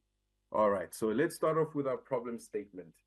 At the moment, or globally, we are in the fourth industrial revolution, and societies, industries, and companies have to adopt to new technologies such as artificial intelligence, machine learning, as well as robotics. So if you have a society that does not have access to the internet, adopting or being relevant in the fourth industrial revolution and adopting to these new technologies cannot happen and will be a barrier. So this means that South Africa is digitally divided within itself as well as globally. And by that statement, I will explain what that statement means in the next slide. Okay, so I'm explaining this next slide by painting a real but gloomy picture of a South African society in 2025. data shows that out of 237 countries, South Africa is ranked 149th in terms of being able, in terms of the pricing of data. So in South Africa, we have high data costs. Now, just to show that this is not an African problem, but it's a South African problem, we have countries in Africa such as Malawi and Nigeria, where the cost of buying 1 gig of data is significantly lower. In South Africa, we also have high youth unemployment rate, which is currently sitting at around 60%, and 10.5% of these unemployed individuals are graduates, and this figure is increasing day by day. Also contributing to this gloomy picture is our unequal society. We have one of the most unequal societies in the world. Further adding to this gloomy picture would be the gaps that exist in our society in terms of literacy, skills development, education, job opportunities, and having access to information, knowledge, and other online opportunities. And the next point on this slide, or the last one, is a famous saying which reads as follows: idle hands are the devil's playground. So if people do not have anything to do, or do not have anything to keep them busy or to develop themselves, they are most likely to get into trouble. That is what is meant by that statement. So on the next slide, we're going to answer the question: how does South Africa overcome its digital divide and remain relevant and globally competitive in the fourth industrial revolution going forward? The answer is the subject of my presentation, which is called long spot. Now, long spot is derived from the word and the concept hotspot. A hotspot is a hotspot, in simple terms, is a physical location where an internet connection is shared, or when two or more devices share an internet connection. Now, Longspot is a mobile application which functions just like a hotspot, allowing registered users to share an internet connection without being within close proximity of each other. So you can have a registered user who is based in Limpopo, who is able to share an internet connection using Longspot with somebody who is located in Cape Town. So Longspot is not just a means to sharing an internet connection, but it's a means to cheaper connectivity, communication, skills development, obtaining knowledge, searching for job opportunities, and many other opportunities which can only be found online if an individual or a society is digitally connected. So Longspot will have it will be designed to have its own browser, free email, a chat function, and other relevant portals which will contain knowledge and information which individuals and the society at large can use for personal development. All right, so exactly how will this application work? How will Longspot work? Once Longspot has been designed, engineered, tested, and rolled out, it will be made available on software platforms like Google Play Store, iStore, the Huawei Store, as well as the Samsung Store, and it will be free for download. So once users have downloaded and installed Longspot on their mobile devices, they will be required to register an account with a user profile in order to use Longspot. Users will be required to subscribe monthly for 5 rands, which can either be in the form of a voucher or airtime.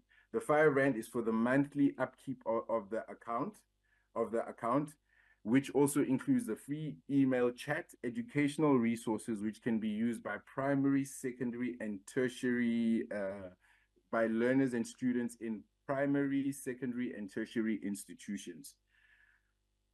Users sharing a connection can also, users can share mobile data or their Wi-Fi connection with other users using more than one device.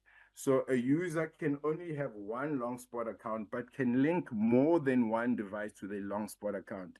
In other words, you can Longspot yourself, and in a few moments, I'll explain exactly how that works.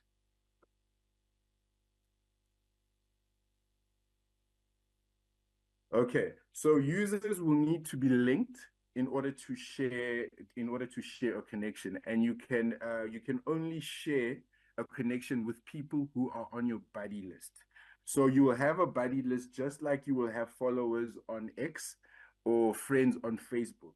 The people on your buddy list are the only people that you're allowed to share a connection with. So once your buddy receives a request to share an internet connection, which will be in the form of a notification on your mobile, they will either grant the request to share connection, or they'll either decline it with generic messages that will be available on the app. So once a user accepts or agrees to a connection, they will customize that agreement by either selecting the duration of the connection or the size of the connection. So I would like my buddy to share my connection for 30 minutes, or I would like my buddy to share my connection for 500 megabytes. So while users are on the app, they can chat for free, safely browse the internet, and safely is written in red for a reason, and I'll get to that in a moment. They can send emails and look for, they can study, develop themselves, and search for employment opportunities and various other online opportunities. And Longspot has the potential to be an application that everybody will use, to be a go-to application which people can use for chatting or for their personal development. So up until a connection is shared, Longspot will operate on a data-free platform up until a connection is shared. Now, the next 4 slides are advantages of Longspot. So as I've already touched on, learners in high school, primary school, and students in tertiary institutions can have access to curriculum-based learning materials. Unemployed youth and the public at large can also have access to these learning materials to personally develop themselves. And the app or Longspot will be built in such a way that it restricts sexual and explicit content. This is a safe platform, and it is a productive space. So Longspot will also use data compression software to keep the cost of data down. More advantages of Longspot. This application will reduce the cost of connectivity. It has free chat, email, and educational resources. And once the usage of Longspot increases, this will generate lots of traffic, which will give rise to more features, services, as well as advertising opportunities. And another advantage of this is that you can hotspot yourself. I mentioned this earlier on. So when you when you Longspot yourself, you will be able to connect to your Wi-Fi at home, leave one phone at home, and take only one phone with you, which reduces the risk of you losing one phone. So you can hotspot yourself and just take one phone with you. More advantages of Longspot. A Longspot will comply with the POPI Act. Your personal information will not be sold and will not be passed on to any third parties. Longspot can also be leveraged as a corporate social responsibility tool. And by that, we can, and how that will work is we can have the private sector having accounts sponsoring disadvantaged and deserving students who do not have access to the internet. And Longspot is safe because public Wi-Fi is available in some spaces in South Africa, but some spaces in South Africa are not safe for people to use their phone.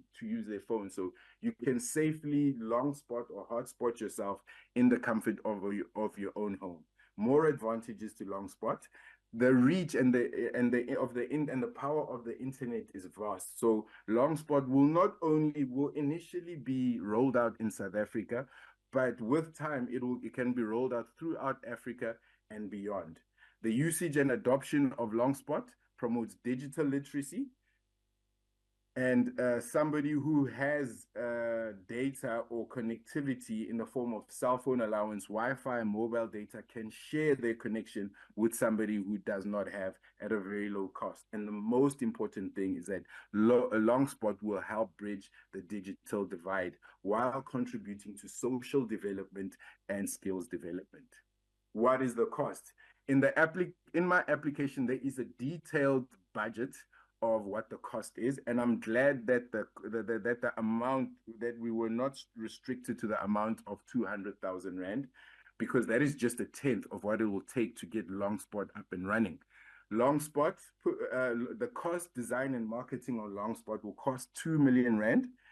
And the breakdown of their 2 million rand is as follows. App development is 900,000 rand, which is 45% of their 2 million. Marketing and branding is 650,000 rand, which is 32.5% of their 2 million. Business development and pitching is 350,000 rand, which is 17.5% of that amount. And 5% of the amount, which is 100,000 rand, is reserved for emergencies, contingencies, or anything that was not budgeted for. So in terms of return on investment, once Longspot is successfully launched, investors and strategic partners will get a return on their investment and benefit from having a relationship with Longspot within 5 to 7 years. The more people we have using Longspot will generate traffic, which will lead to advertising opportunities and other revenue streams. Society will benefit from having more connected people and more connected and informed population. Society will also benefit from having a more skilled population. The unemployed youth of this country will have access to a low cost and productive tool that will keep them away from the traps and the temptations of the streets, which is what I mentioned with that saying, that idle hands are the devil's playground. So that is my presentation. I thank you for your time.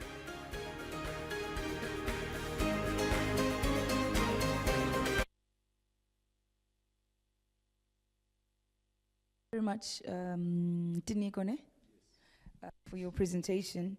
You've shared, how much it's going to cost you for this platform. You've shared quite a number of details as well relating to it being a data-free platform until connectivity is required, etc. My question to you is really how you're going to make money. You haven't highlighted around how you intend to run a profitable business through your long shot. Okay, in one of the slides, I do, sorry, thank you for your question. Sure. In one of the slides, I do mention that there is a 5 rand subscription fee, which is monthly, which can be purchased in the form of a voucher or airtime. Okay. So with the airtime part of it, they will obviously need your cellular phone companies to be on board. Sure. And there is something in it for them, because the more people will still consume more airtime in purchasing these vouchers. So there is something in it for them as well. So I don't see, that will go into part of the pitching and business development part of Longspot. So, and the buying of the vouchers. So the buying of the vouchers, the buying of the airtime, the 5 rand, they'll go towards the monthly upkeep of the accounts. And as usage of the app grows, there will be more and more, it will generate traffic onto the app. And when we have more traffic, we'll have the opportunity to attract companies to come and advertise on the app. And that will be another revenue stream. And as the app develops, who knows what other revenue streams it'll give rise to. Oh, okay, cool. You mentioned that collaboration or partnership with the various telecommunication providers is going to be essential for your app. I think that's what you mentioned just now. Have you established any kind of partnerships? Have you gotten some kind of, whether it's a letter of intent or some kind of partnership from that? No, at the moment, I am still working on the marketing part of it because I'm an educator. I work at a school. So what we're going to do is we're going to work with the Malamulele West circuit within the Limpopo Department of Education. So where we're going to start is within the schools. And then once we've done that, the next step is it'll be part of the process of the business development. It'll be pitching to your MTNs, your Telkom, your Cell C about the acquisition of the R5 connection fee or using airtime. Within the schools, so you mean students in schools are long spotting each other? Yes. Okay. I live in a rural area in Limpopo, so a lot of the times in our office, children will come to the office to come and do their homework or to come and do research, or when they see me in the street, they'll ask me to hotspot them, and I do that. Okay. So in rural communities and in low income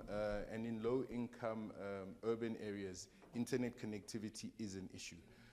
Yes, so we're going to promote it within the schools first to gain tractions, and we're also planning on going to the 4 main radio platforms in Limpopo: Palapala FM, GCR FM. That's where I have a contact. Capricorn FM and Munganalonene. Each of them,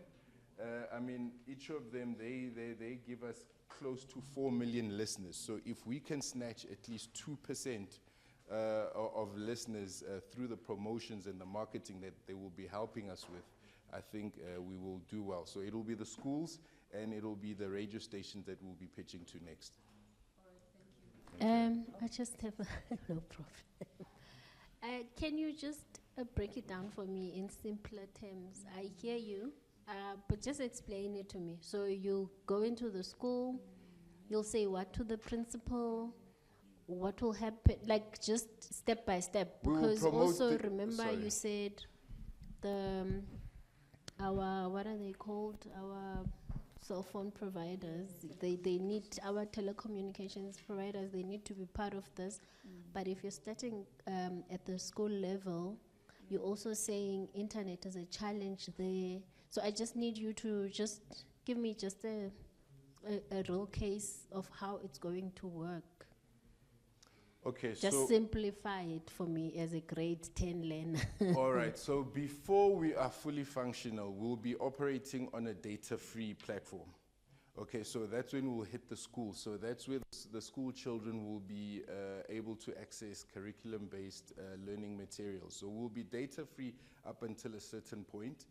And then once we have been able to talk with your likes of MTN, because what we'll need from them, if we do not get their cooperation, business will still go on. You can still buy a voucher to get onto Longspot. We just needed why we need them on board is just to have more options for people to be able to subscribe, to be able to pay that R5.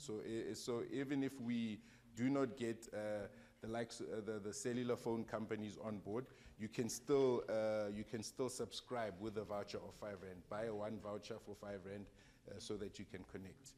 And how long would the voucher last you for? So you're a grade 10 learner, you want to use the platform, you need to pay R5 to use it. Per month. Per month. Per month.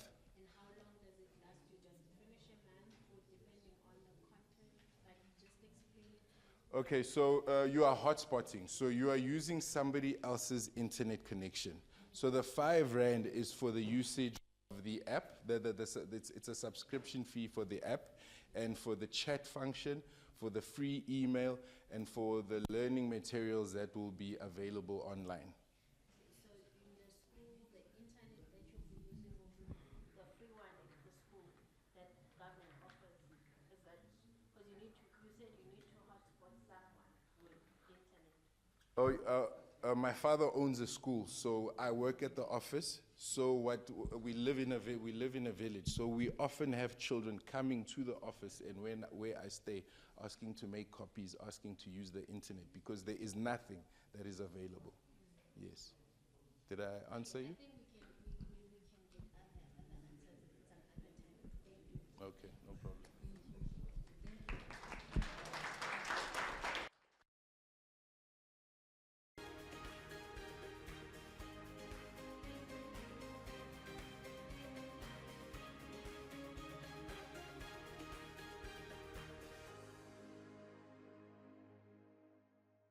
Oh, thanks.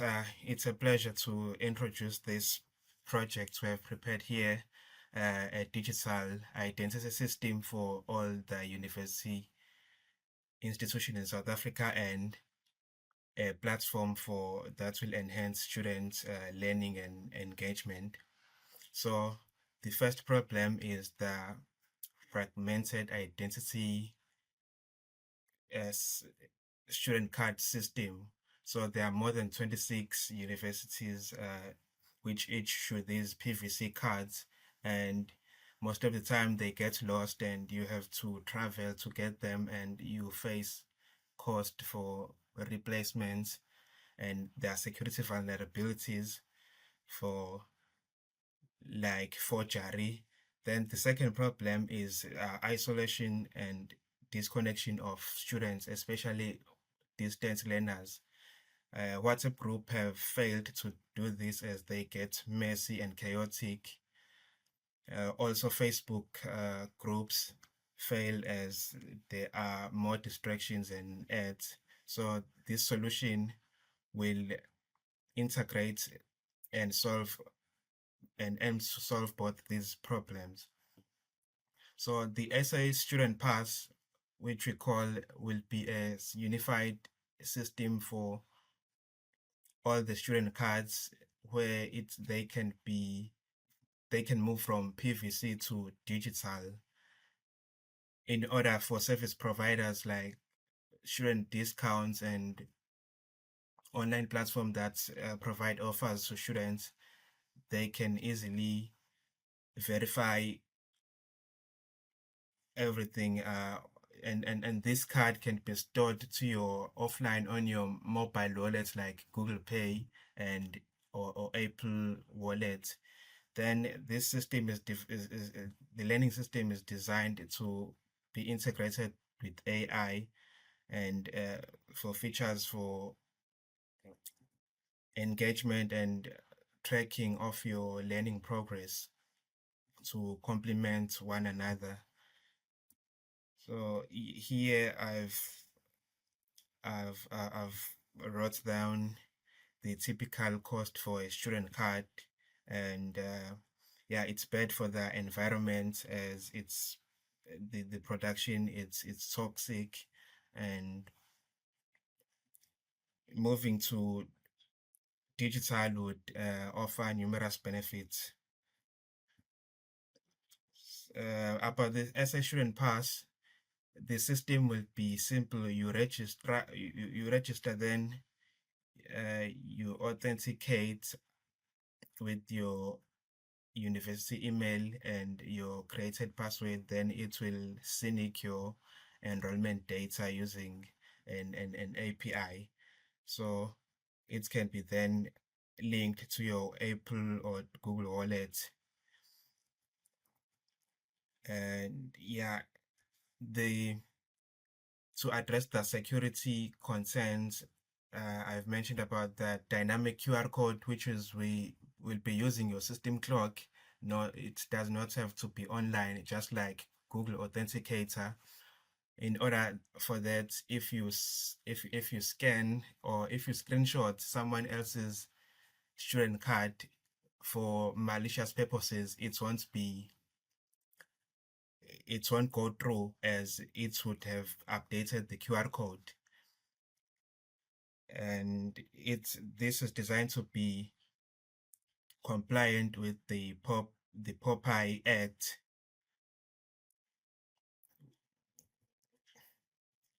The digital learning platform is designed to be user friendly for discussions and separated into sections by courses and topics for ease of use. This is the implementation timeline, which will include planning for 2 months. Then the second phase will be the developing a prototype, and then a minimum viable product. For phase 3, it will be testing pilots with 1,000 students. Phase 4 is the rollout. Then for phase 5, maintenance for monitoring and getting some feedback. For the development, the budget's breakdown, a significant portion will go into development, and then the infrastructure, the data centers, which we aim to use a locally hosted platform here in South Africa, just for the international laws for private information. Then for some costs will go into the operations, like the hiring the best talents, and the total amount came to about 1,012,000.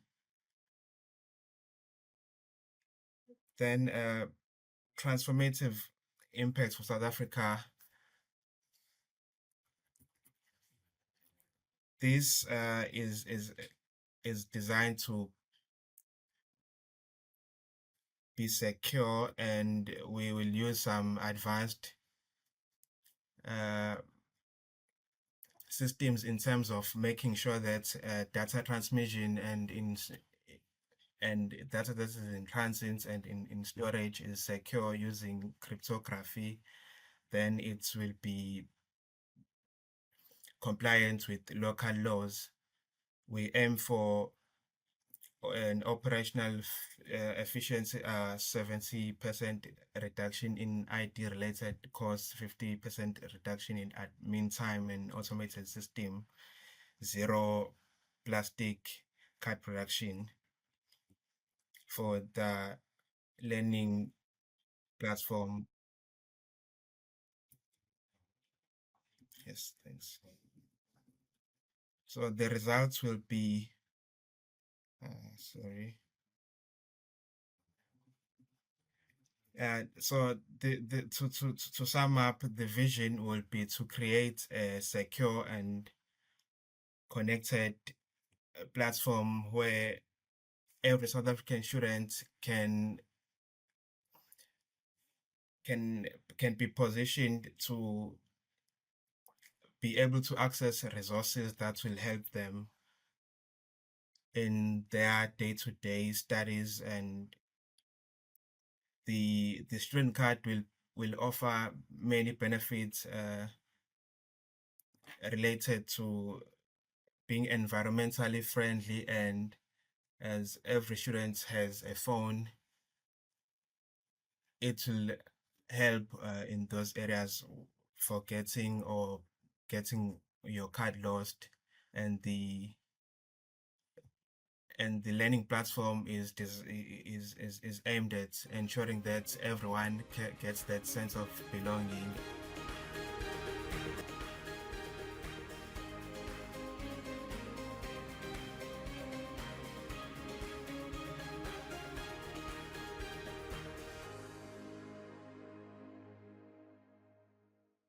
Hi everyone, my name is Ramatimichi Sarahasao, and I will be presenting to you Glow Naturally Hair Care.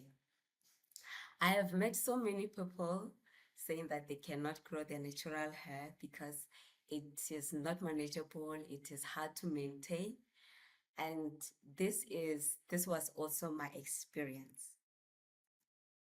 Background. Natural hair market is one of the growing markets in South Africa due to an increase in awareness of natural hair care among the Black communities. Therefore, there is a driving demand for specialized products that are eco-friendly, vegan, cruelty-free, and ethically sourced. The market is experiencing increased demand for products that can deeply moisture, detangle, and make the hair more manageable, as well as addressing the scalp issues while promoting hair growth. A healthy scalp determines the health of the hair. Therefore, scalp care is essential. Hair issues like hair loss, hair thinning, inflammation, dandruff, and excessive oil are a result of unhealthy scalp. There are 4 types of natural hair, namely type 1, type 2, type 3, and type 4. Type 1 is straight hair, type 2 is wavy hair, type 3 is curly hair, and type 4 is coily hair, or also known as afro hair. We will be focusing on type 4, which is afro hair. This type of hair is categorized into 3 textures, which is namely type 4A, type 4B, and type 4C. Type 4A, this type of hair is having well-defined curls. It experiences moderate shrinkage. It is generally more manageable and less prone to tangling. Type 4B, this type of hair is having less defined curls and experience more shrinkage compared to type 4A, and is more prone to tangling, and it requires more moisture. Type 4C, this type of hair is extremely having tight curls. It experiences high shrinkage. It is more fragile and prone to dryness and tangling, and it requires intense moisture and nourishment. Problem identified. A lot of people, when looking for natural hair products, have to do trial and error to find the products that work effectively, because the products are not specific or labeled based on the hair type and texture to address the unique needs of the hair. There are limited products in the market. The second problem is there are limited products in the market that address scalp issues, such as scalp serum, scalp scrubs, scalp masks, scalp tonics, and scalp detox products locally. Due to the limitation of these products in the market, the ones that are available in the market are quite expensive, and they are less accessible to price-sensitive consumers.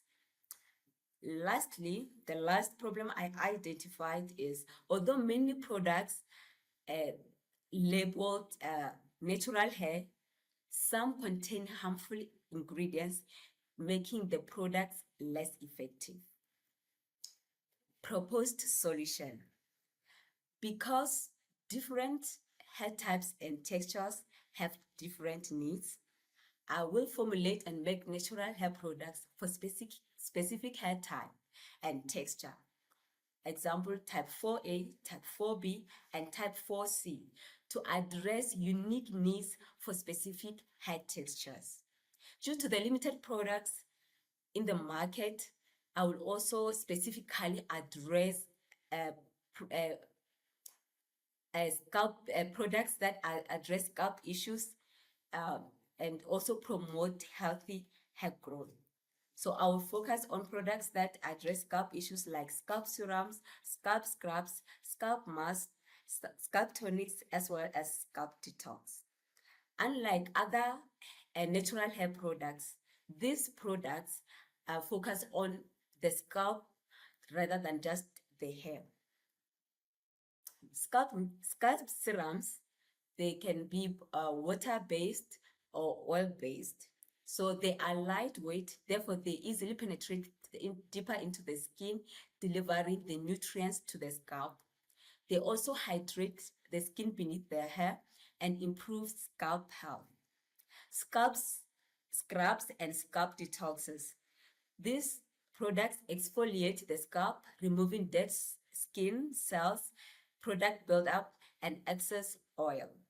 They also promote a healthier scalp environment and potentially boost hair growth. Scalp tonics. These products moisturize the scalp, stimulate blood circulation to hair follicles, as well as preventing dandruff and irritation. When formulating these products, I will maximize the use of organic ingredients like herbs, seeds, and powders that are known to promote hair growth and give moisture while detangling the hair based on the hair needs of a particular hair type and texture.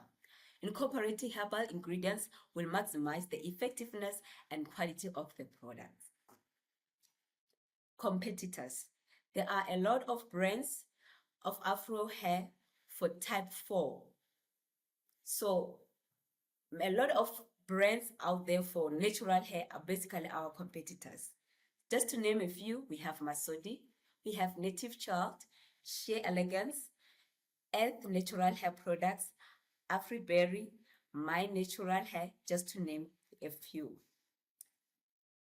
Shea Elegance is one brand that I've noticed specialized on a certain type of and texture of hair, which is type 4C. And Masodi Organics is one of the few that offer the scalp products. Our unique value proposition is we formulate and make products that are tailored to specific needs of a hair type and texture based on their needs. For example, we have make shampoo for type 4C, type 4B, and type 4A. Our target market are primarily women, but also men with type 4 or Afro hair, individuals willing to invest in quality hair care products, and individuals struggling with growing hair and having scalp issues. Implementation plan. To implement this plan, I'm currently doing a detailed research on hair anatomy, learning about the properties of different hair types and their porosity to create effective products. For production, I need a space to work, equipment for mixing the ingredients and packaging and labeling of the products. And the products must also be tested so that to ensure that they meet safety standards. So far, I've made hair oil to see how effective it is on different hair textures, which is on the market.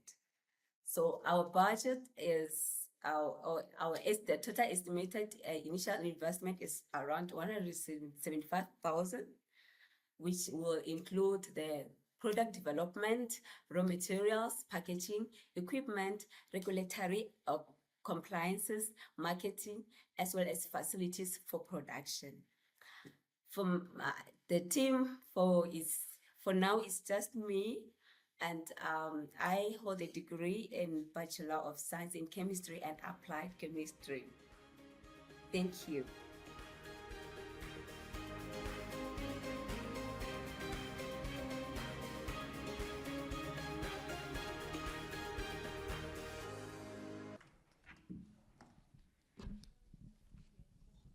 Thank you for your presentation.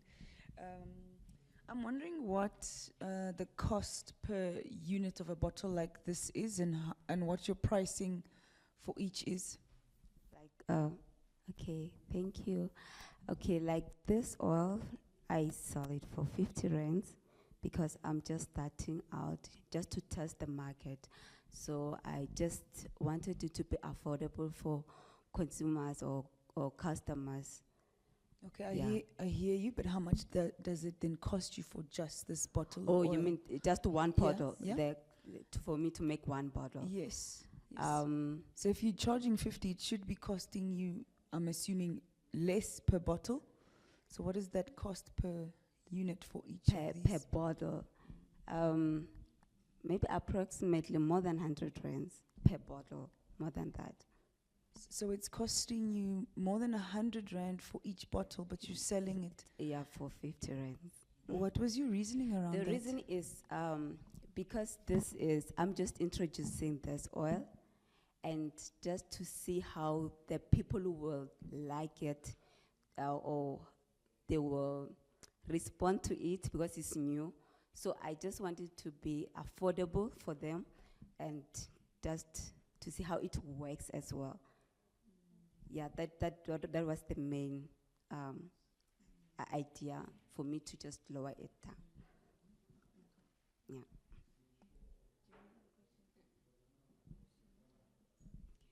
Thank you very much. Thank you.